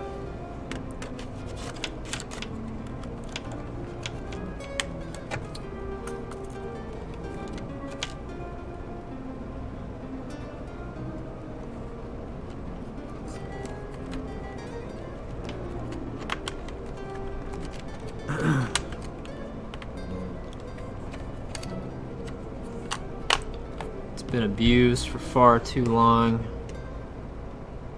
Thank you. I do apologize for being gone for so long. Yeah, so at my old shop, when I was in Texas working for Roger. Oh, there's the other screws. When I was in Texas working for Roger, we just took them out back with a sledgehammer and then put them up against the curb at an angle and literally just dropped the sledgehammer on them from about 3 or 4 feet. Bend the platters all up and everything.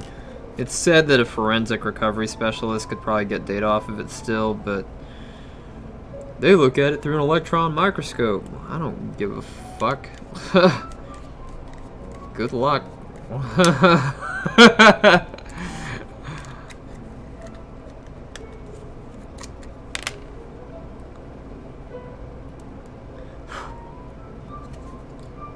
Yeah, if they're willing to go through all that to see the stuff that I downloaded from the internet, then more power to them.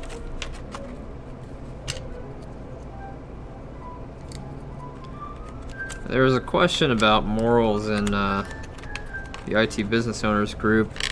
It started because Best Buy was again collaborating with the FBI to bust somebody. And there was a question about whether or not the small business owners would do that. And while it's morally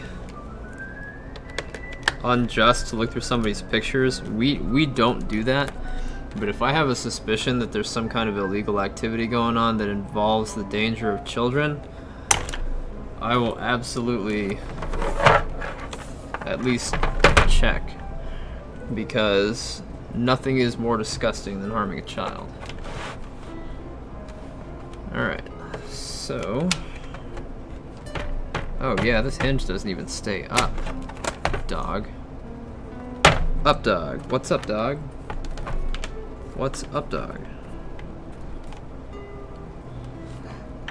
I remember that joke. Hey man, you want some up, dog? What's up, dog? What's up, dog?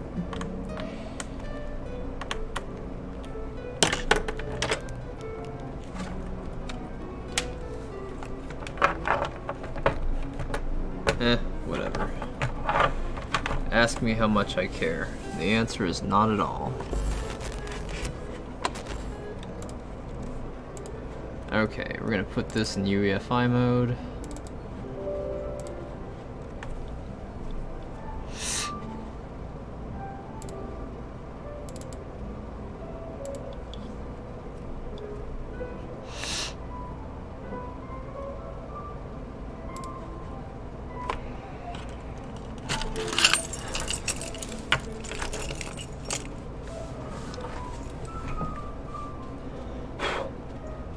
Alright, no USB 3.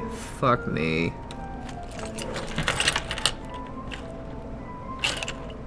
Oh, there's a USB plus on the back. Whatever the hell that means. Alright, we learned from an earlier experiment that F12 is apparently the boot menu.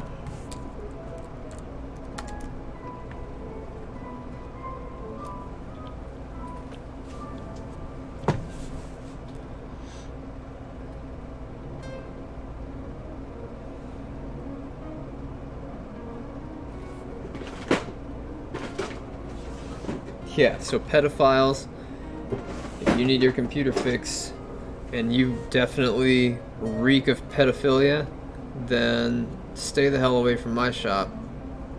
Or better yet, come to my shop.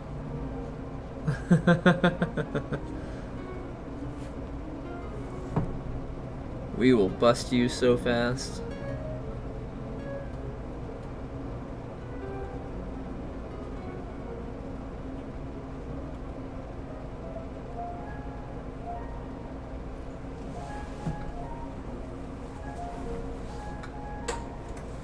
I didn't realize you guys could see me do that.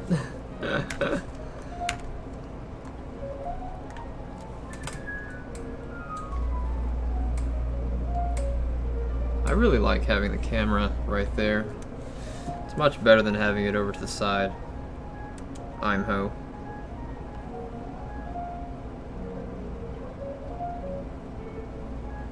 Let's see, did this come with Home or Pro?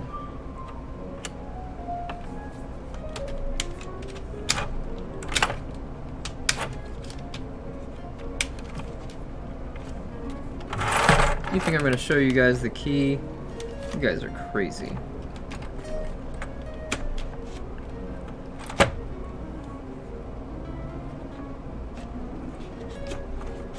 Alright, came with Home.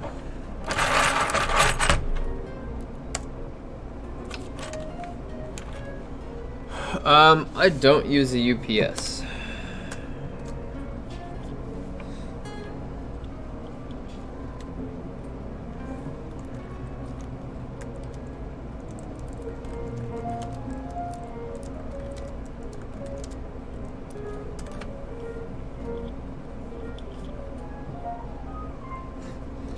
There's a fly that keeps buzzing around my face, and it feels like it's going into my nose. They're expensive. A 1500 VA is like 200 bucks, and I don't feel like spending that much money because my data isn't that important to me.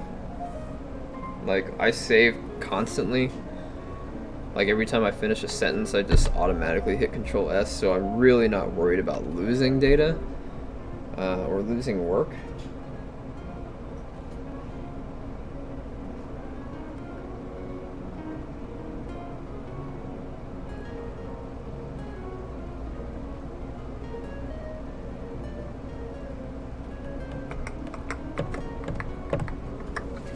Alright, while that's going on, I'm going to clean the surface of this using the other alcohol pad.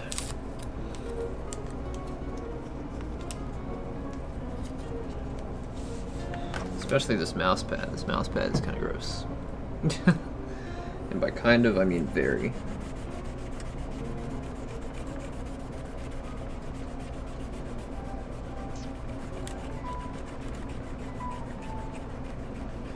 But it's not his fault that Lenovo decided to make a textured mouse pad.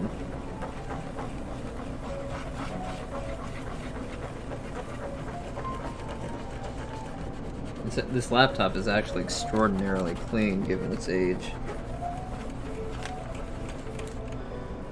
The texture just becomes a breeding ground for bacteria. I'm not having any of that. It's just a bunch of dots on a plastic inlet. So yeah.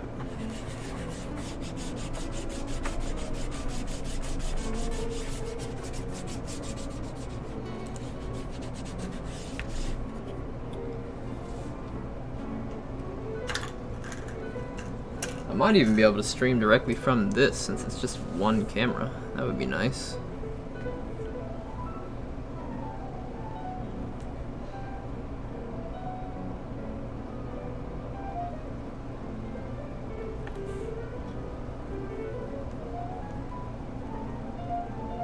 Actually, it has the webcam here.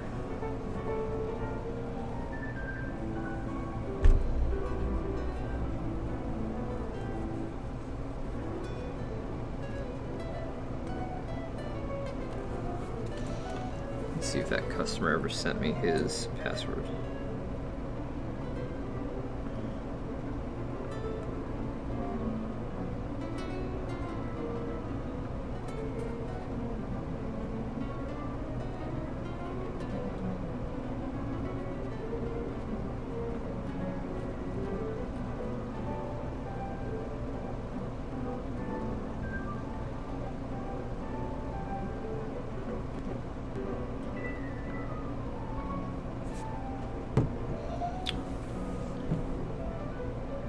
I went ahead and ordered all that stuff on Amazon. Let's see here. We are getting...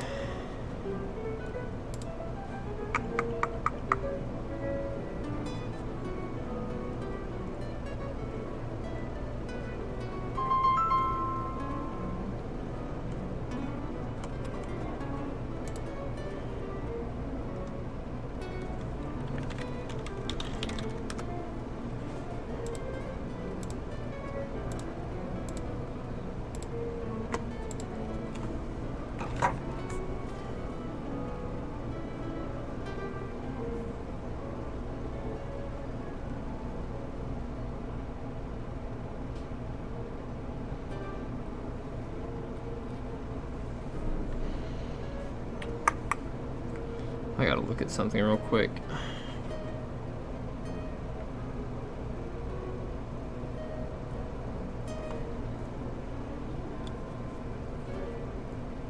Okay.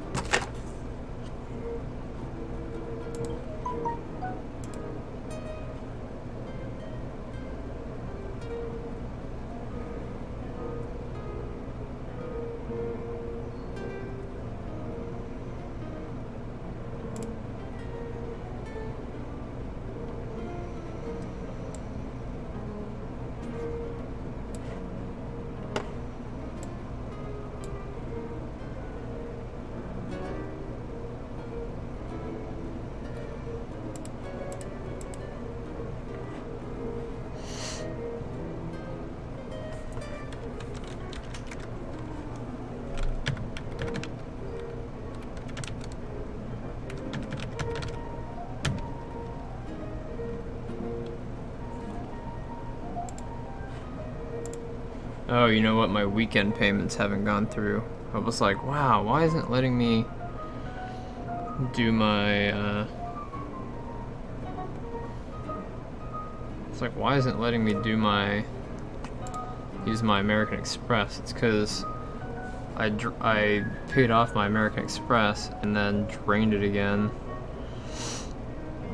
and paid it over the weekend, but the payments aren't going through yet.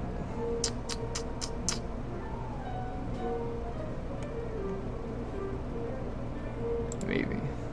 I've never tried this method before, so try it again.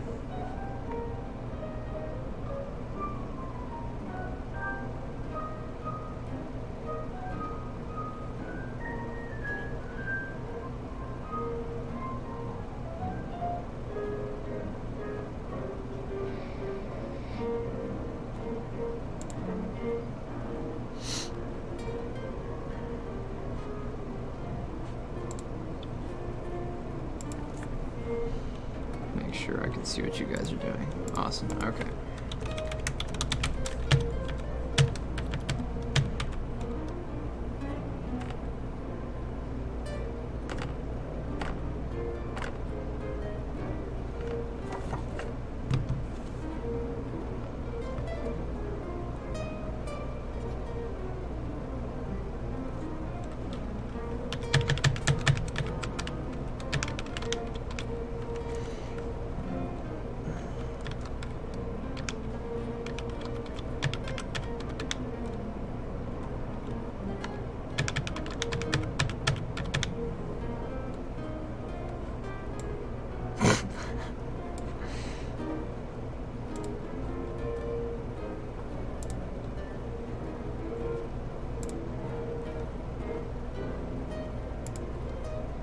Okay.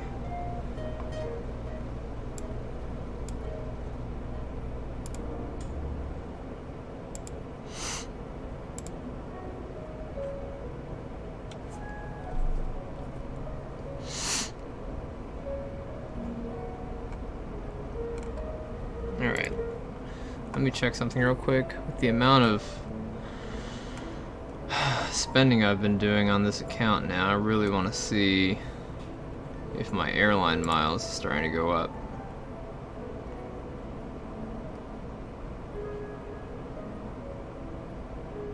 It says I have 1,502 now.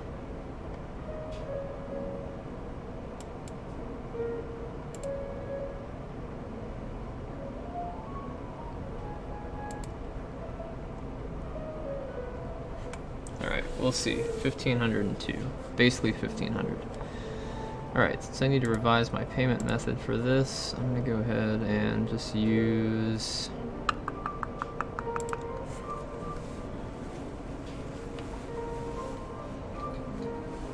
I don't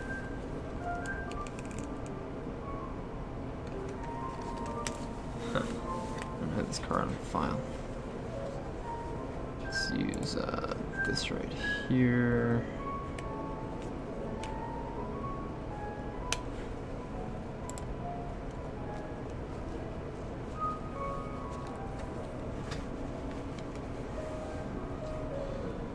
Okay.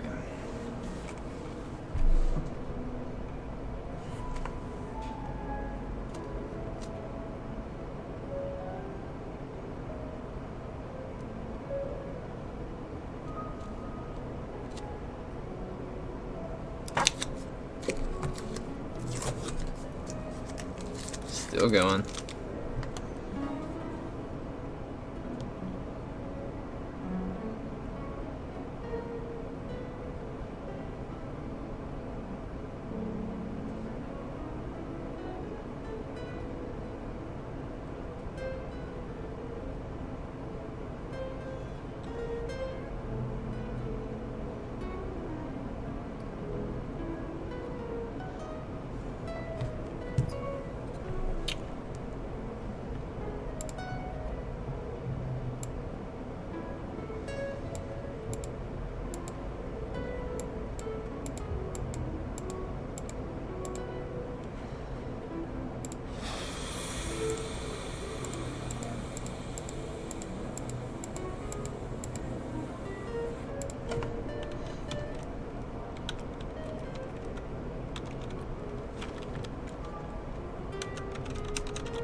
Man, it's taking a long time.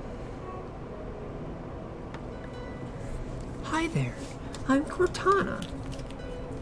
I'm here to seduce you into using me. No. No, Cortana, please. Not again.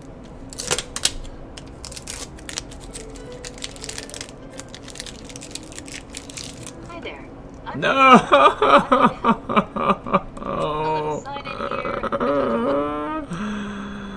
Please, no.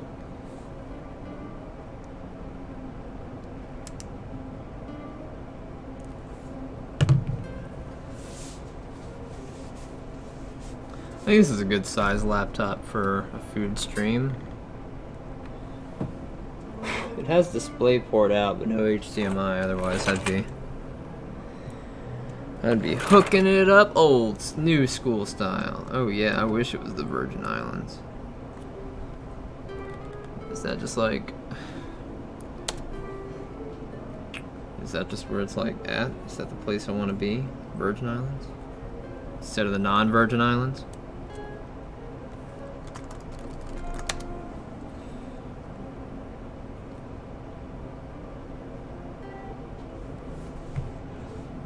So apparently somebody found us on the Nextdoor app and then was like, you should be on there. And I was like, I don't know what that is. So apparently we're showing up in places that we don't even know where they exist.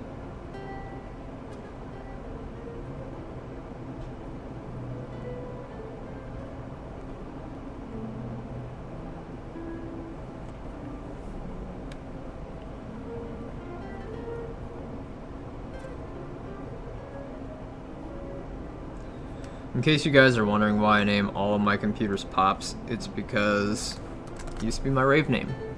I used to be a hardcore raver.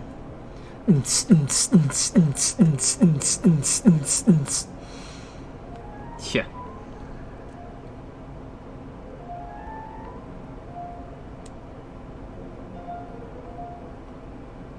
Actually, you know what? I think having Hey Cortana available for my cooking channel would actually be kind of cool.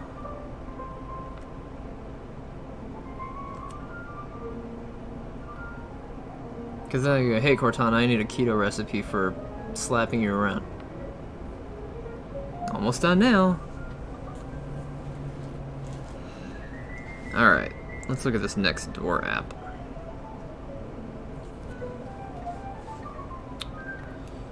Find your neighborhood.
Okay.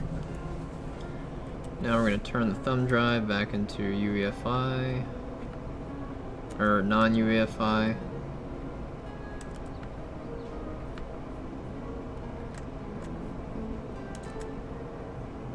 Now I don't know what to use the other one for. Now I have no idea.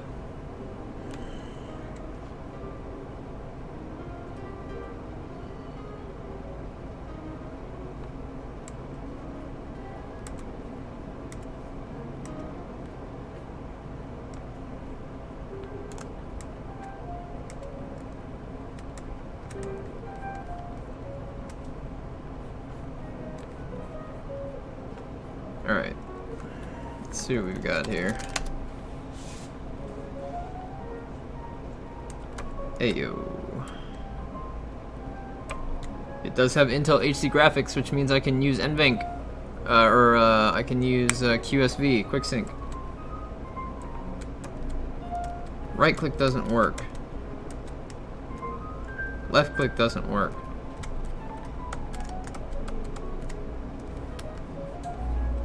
Alright, that's cool. There's a context menu here, so that's okay. Context menu button is essentially right click. Yeah, edge be gone. No wonder he didn't want to use this anymore. He can't right click.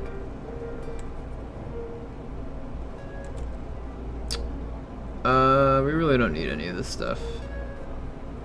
Really all we need on this is Streamlabs.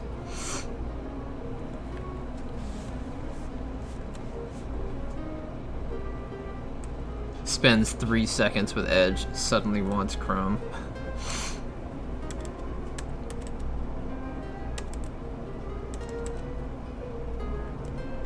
I feel like this only has 4 gigs of RAM.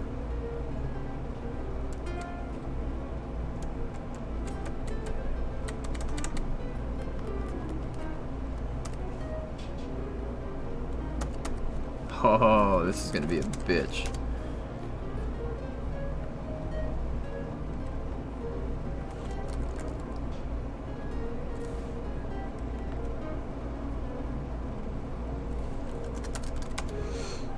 I say that because not being able to right click is a massive pain in the ass already. I don't know you. Yeah, it only has 4 gigs. That's okay. We'll fix that in just a second. I don't know you, son. Get off my screen. Ain't nobody ax. Ain't nobody ax you. Get up off my stuff.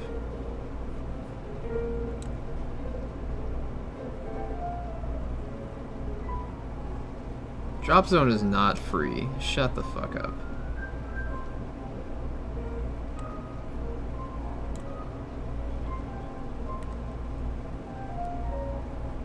Yeah, that's what I thought. Shut the fuck up.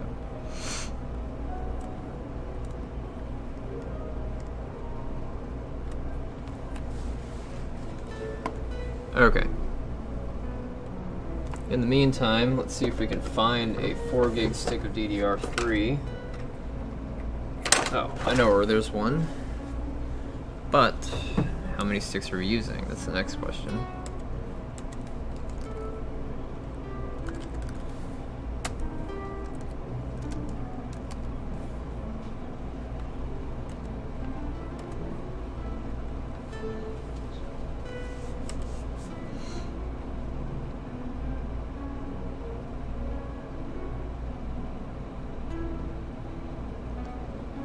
I haven't used it yet. I'm just waiting for it to drop official. I rarely do insider previews because the last 4 were a disaster, especially the 1809 debacle. Yeah, no thanks. I would rather not risk everything that I have because I changed the location of my stuff. No thanks. Alright, we'll go ahead and run Streamlabs real quick, and we also need to run CPU-Z x64 so that we can figure out how many... Yeah, okay, fine, update.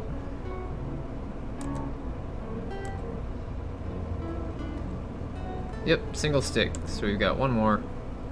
Nice. I don't have a Twitch setup yet, I don't think. Do I? Yeah, I do. Yeah, I do.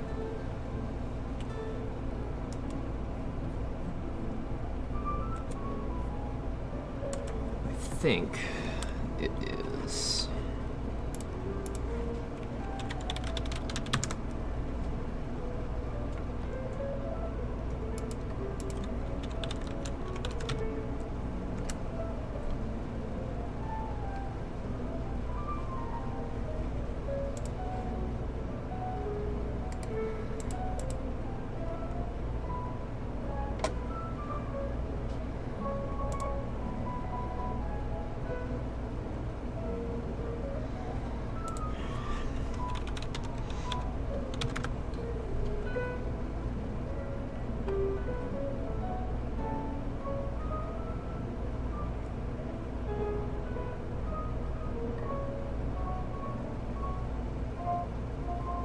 thought I had to create a Twitch account.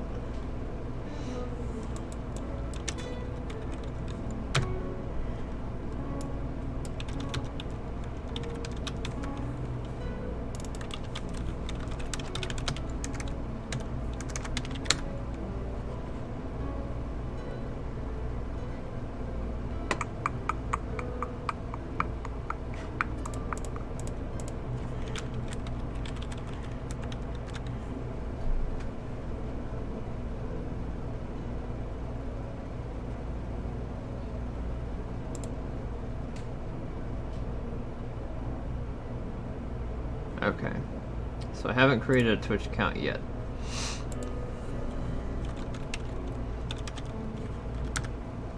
Let's create one real quick.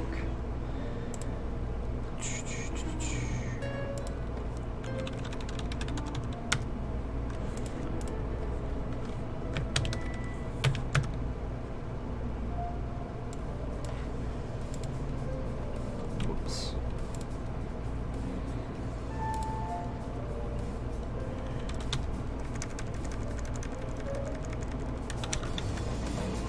Jesus Christ, I don't want these fucking... No, shut up.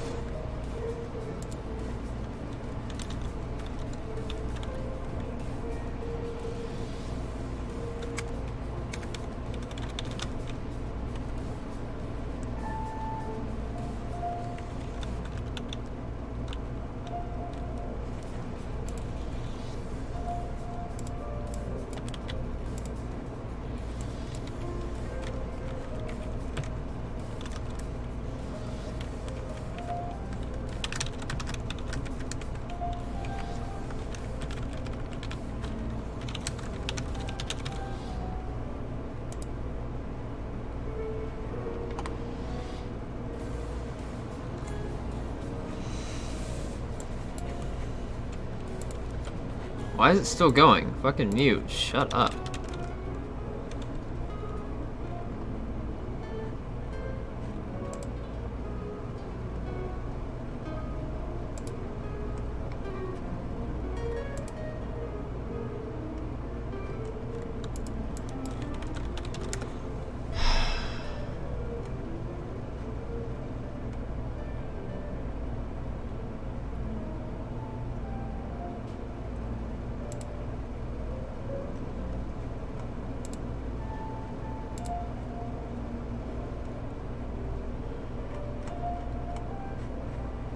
I'm waiting for the email from Twitch so that I can verify my email address.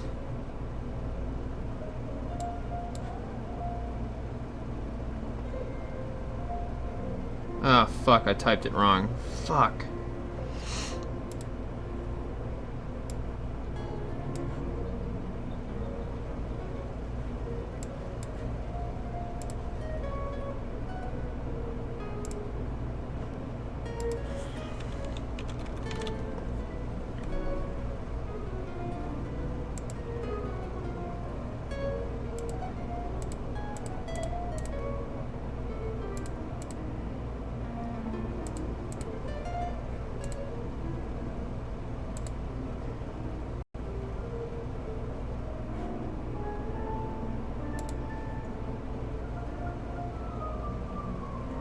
Give me just a second, guys. I gotta change the email address that it's associated with. Hey, what's up, Darkman?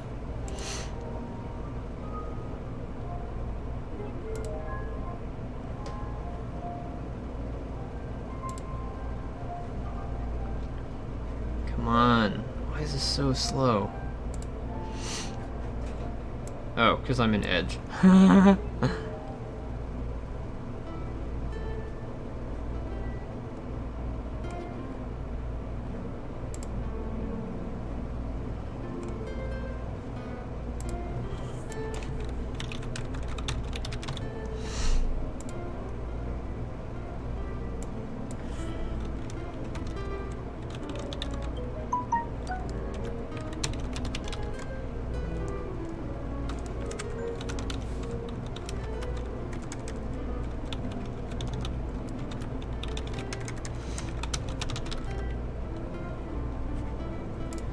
Hold on. Gotta create an alias for myself.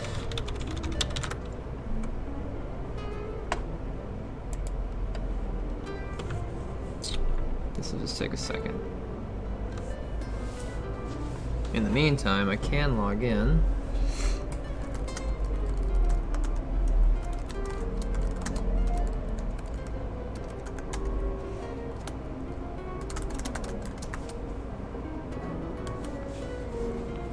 Hey.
Okay.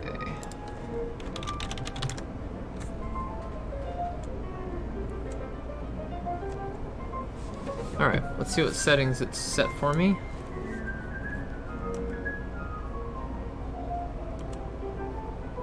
Simple, 2500. It doesn't give me anything except for X264.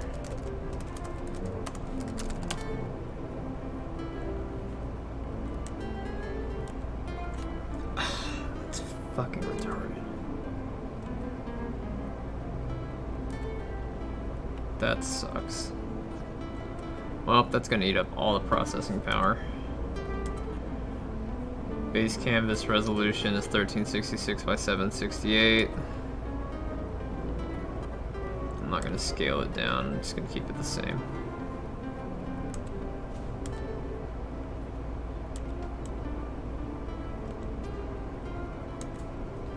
Damn. That sucks. One generation too old. We might be able to upgrade this to a 3rd gen processor though. And then get QSV. We'll have to check. Let's add a quick theme to this real quick.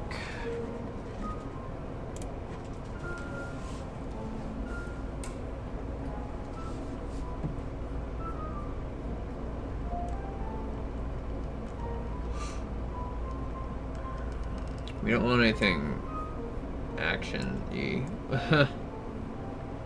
No simulations. Just some IRL stuff. Or generic variety.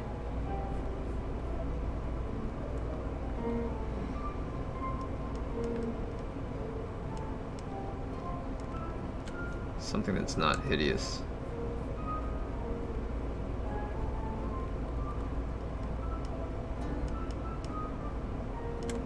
Let's do an IRL.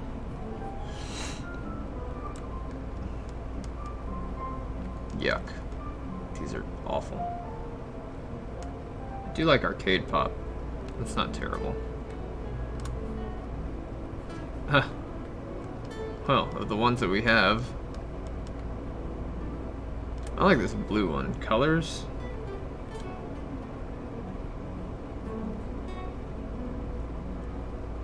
Yeah, that one's not bad, right?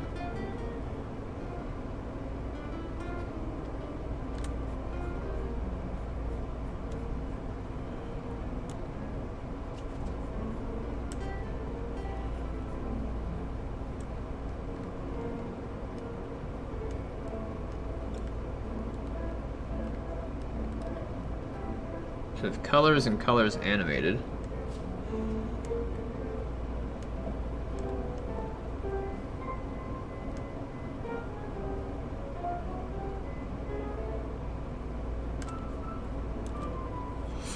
Or arcade pop. Yeah, I don't like this one.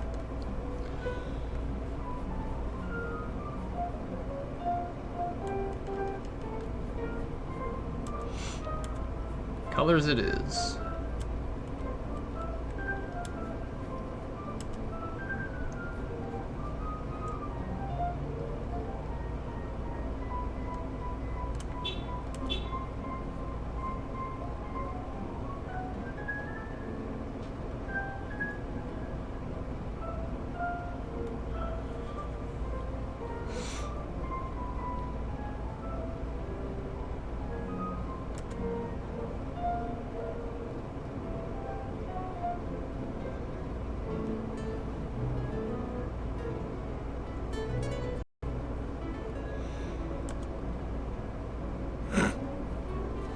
Yeah, okay. Nice. Let's just do a test stream real quick.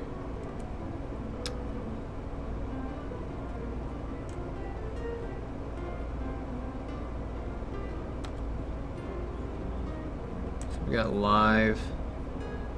Let's just hit go live and see how much stuff it takes up. How much processing power.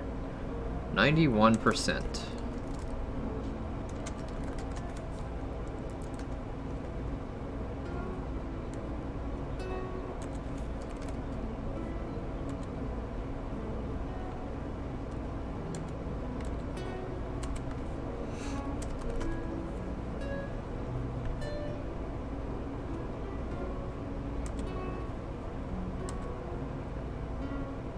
I mean, it's buffed up and ready to go.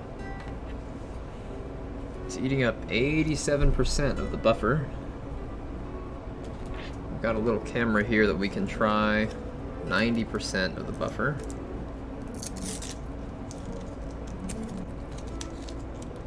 %82% of the buffer, 86% of the buffer. Alright, let's just pretend for a second that we're going to use a different camera that doesn't suck as bad.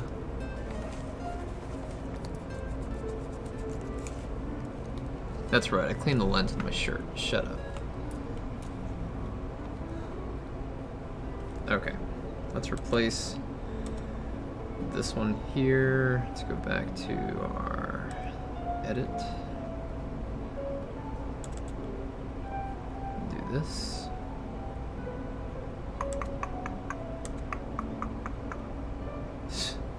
Yeah, it's amazing what a camera change will do.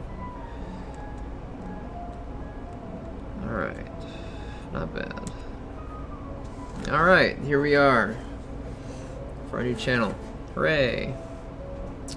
All the labels are already in place.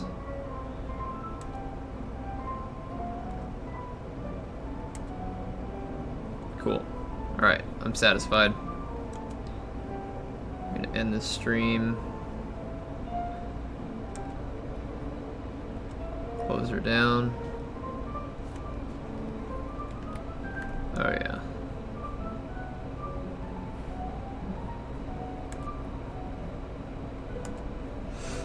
Alright. You guys can follow me now on my new Twitch channel. Twitch.tv/Ratatouille.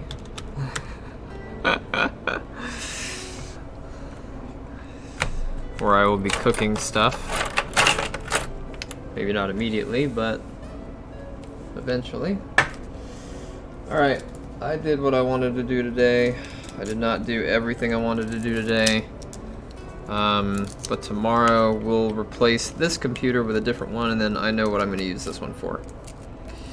So, as always, I appreciate you guys for swinging by today, Sunday. I've been gone a bit too long for a bank run, but I do appreciate you guys for being here. Hopefully my girlfriend doesn't, or my fiance doesn't think I'm cheating on her. Where were you? Blah, blah, blah. Like, she gets so mad.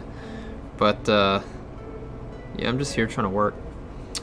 Just trying to get work done. For the customers that pay the extra for it. Alright, let me get this done real quick.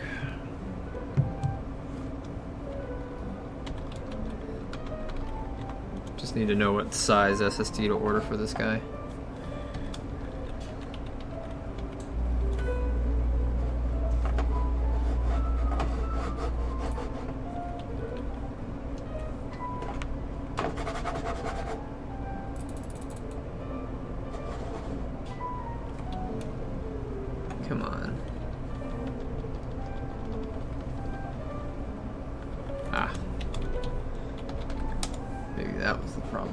time.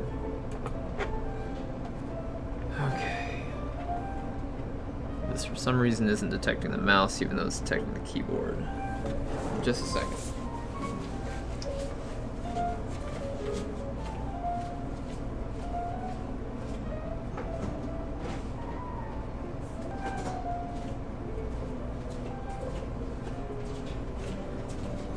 So like legit, if I could view all 4 computers at the same time, I'd get a nice 4K monitor. Oh wait. Damn. I went all that way to get a mouse. I already have one right here. Okay.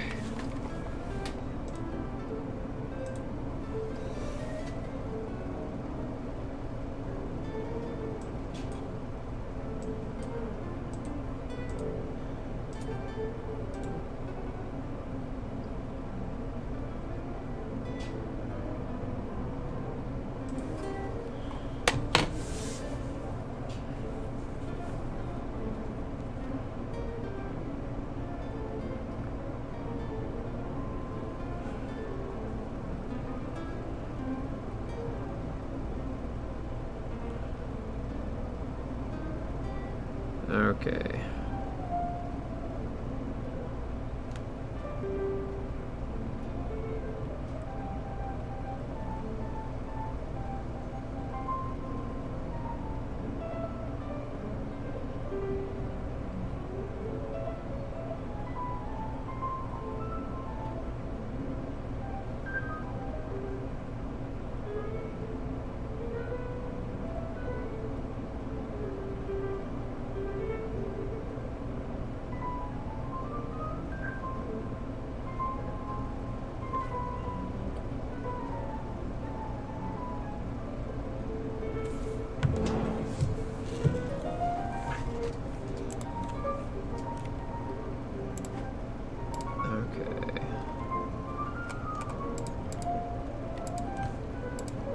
Just a second.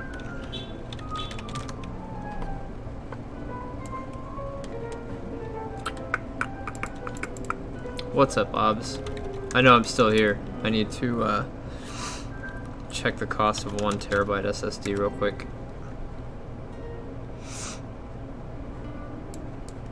Because I might wind up doing another drive clone.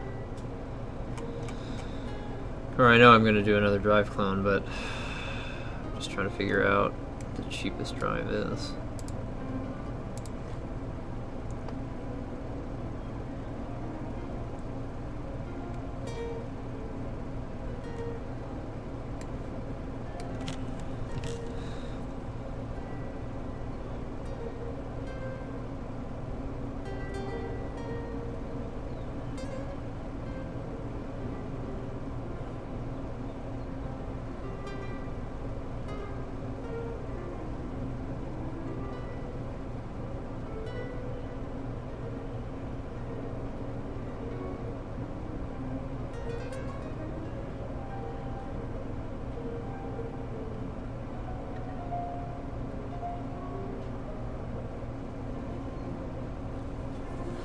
All right.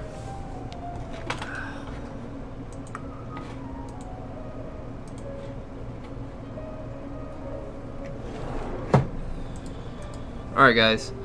That is it for today. I am going to take this laptop down and experiment with camera positioning and all the other stuff. See if we can get a cooking stream up and going. I appreciate you guys for being here, and I will see you guys tomorrow on Monday. What are we fixing tomorrow? We're gonna do a laptop battery change, which doesn't sound exciting, except it's a MacBook and the battery is glued in, so we get to use acetone to remove it. Thanks, Apple, you fucking idiots. And what else are we doing? I think that's pretty much it. Oh, data transfer, laptop clone, maybe ripping open another one of these. Alright guys, appreciate you guys for being here. Catch you next time. Peace out.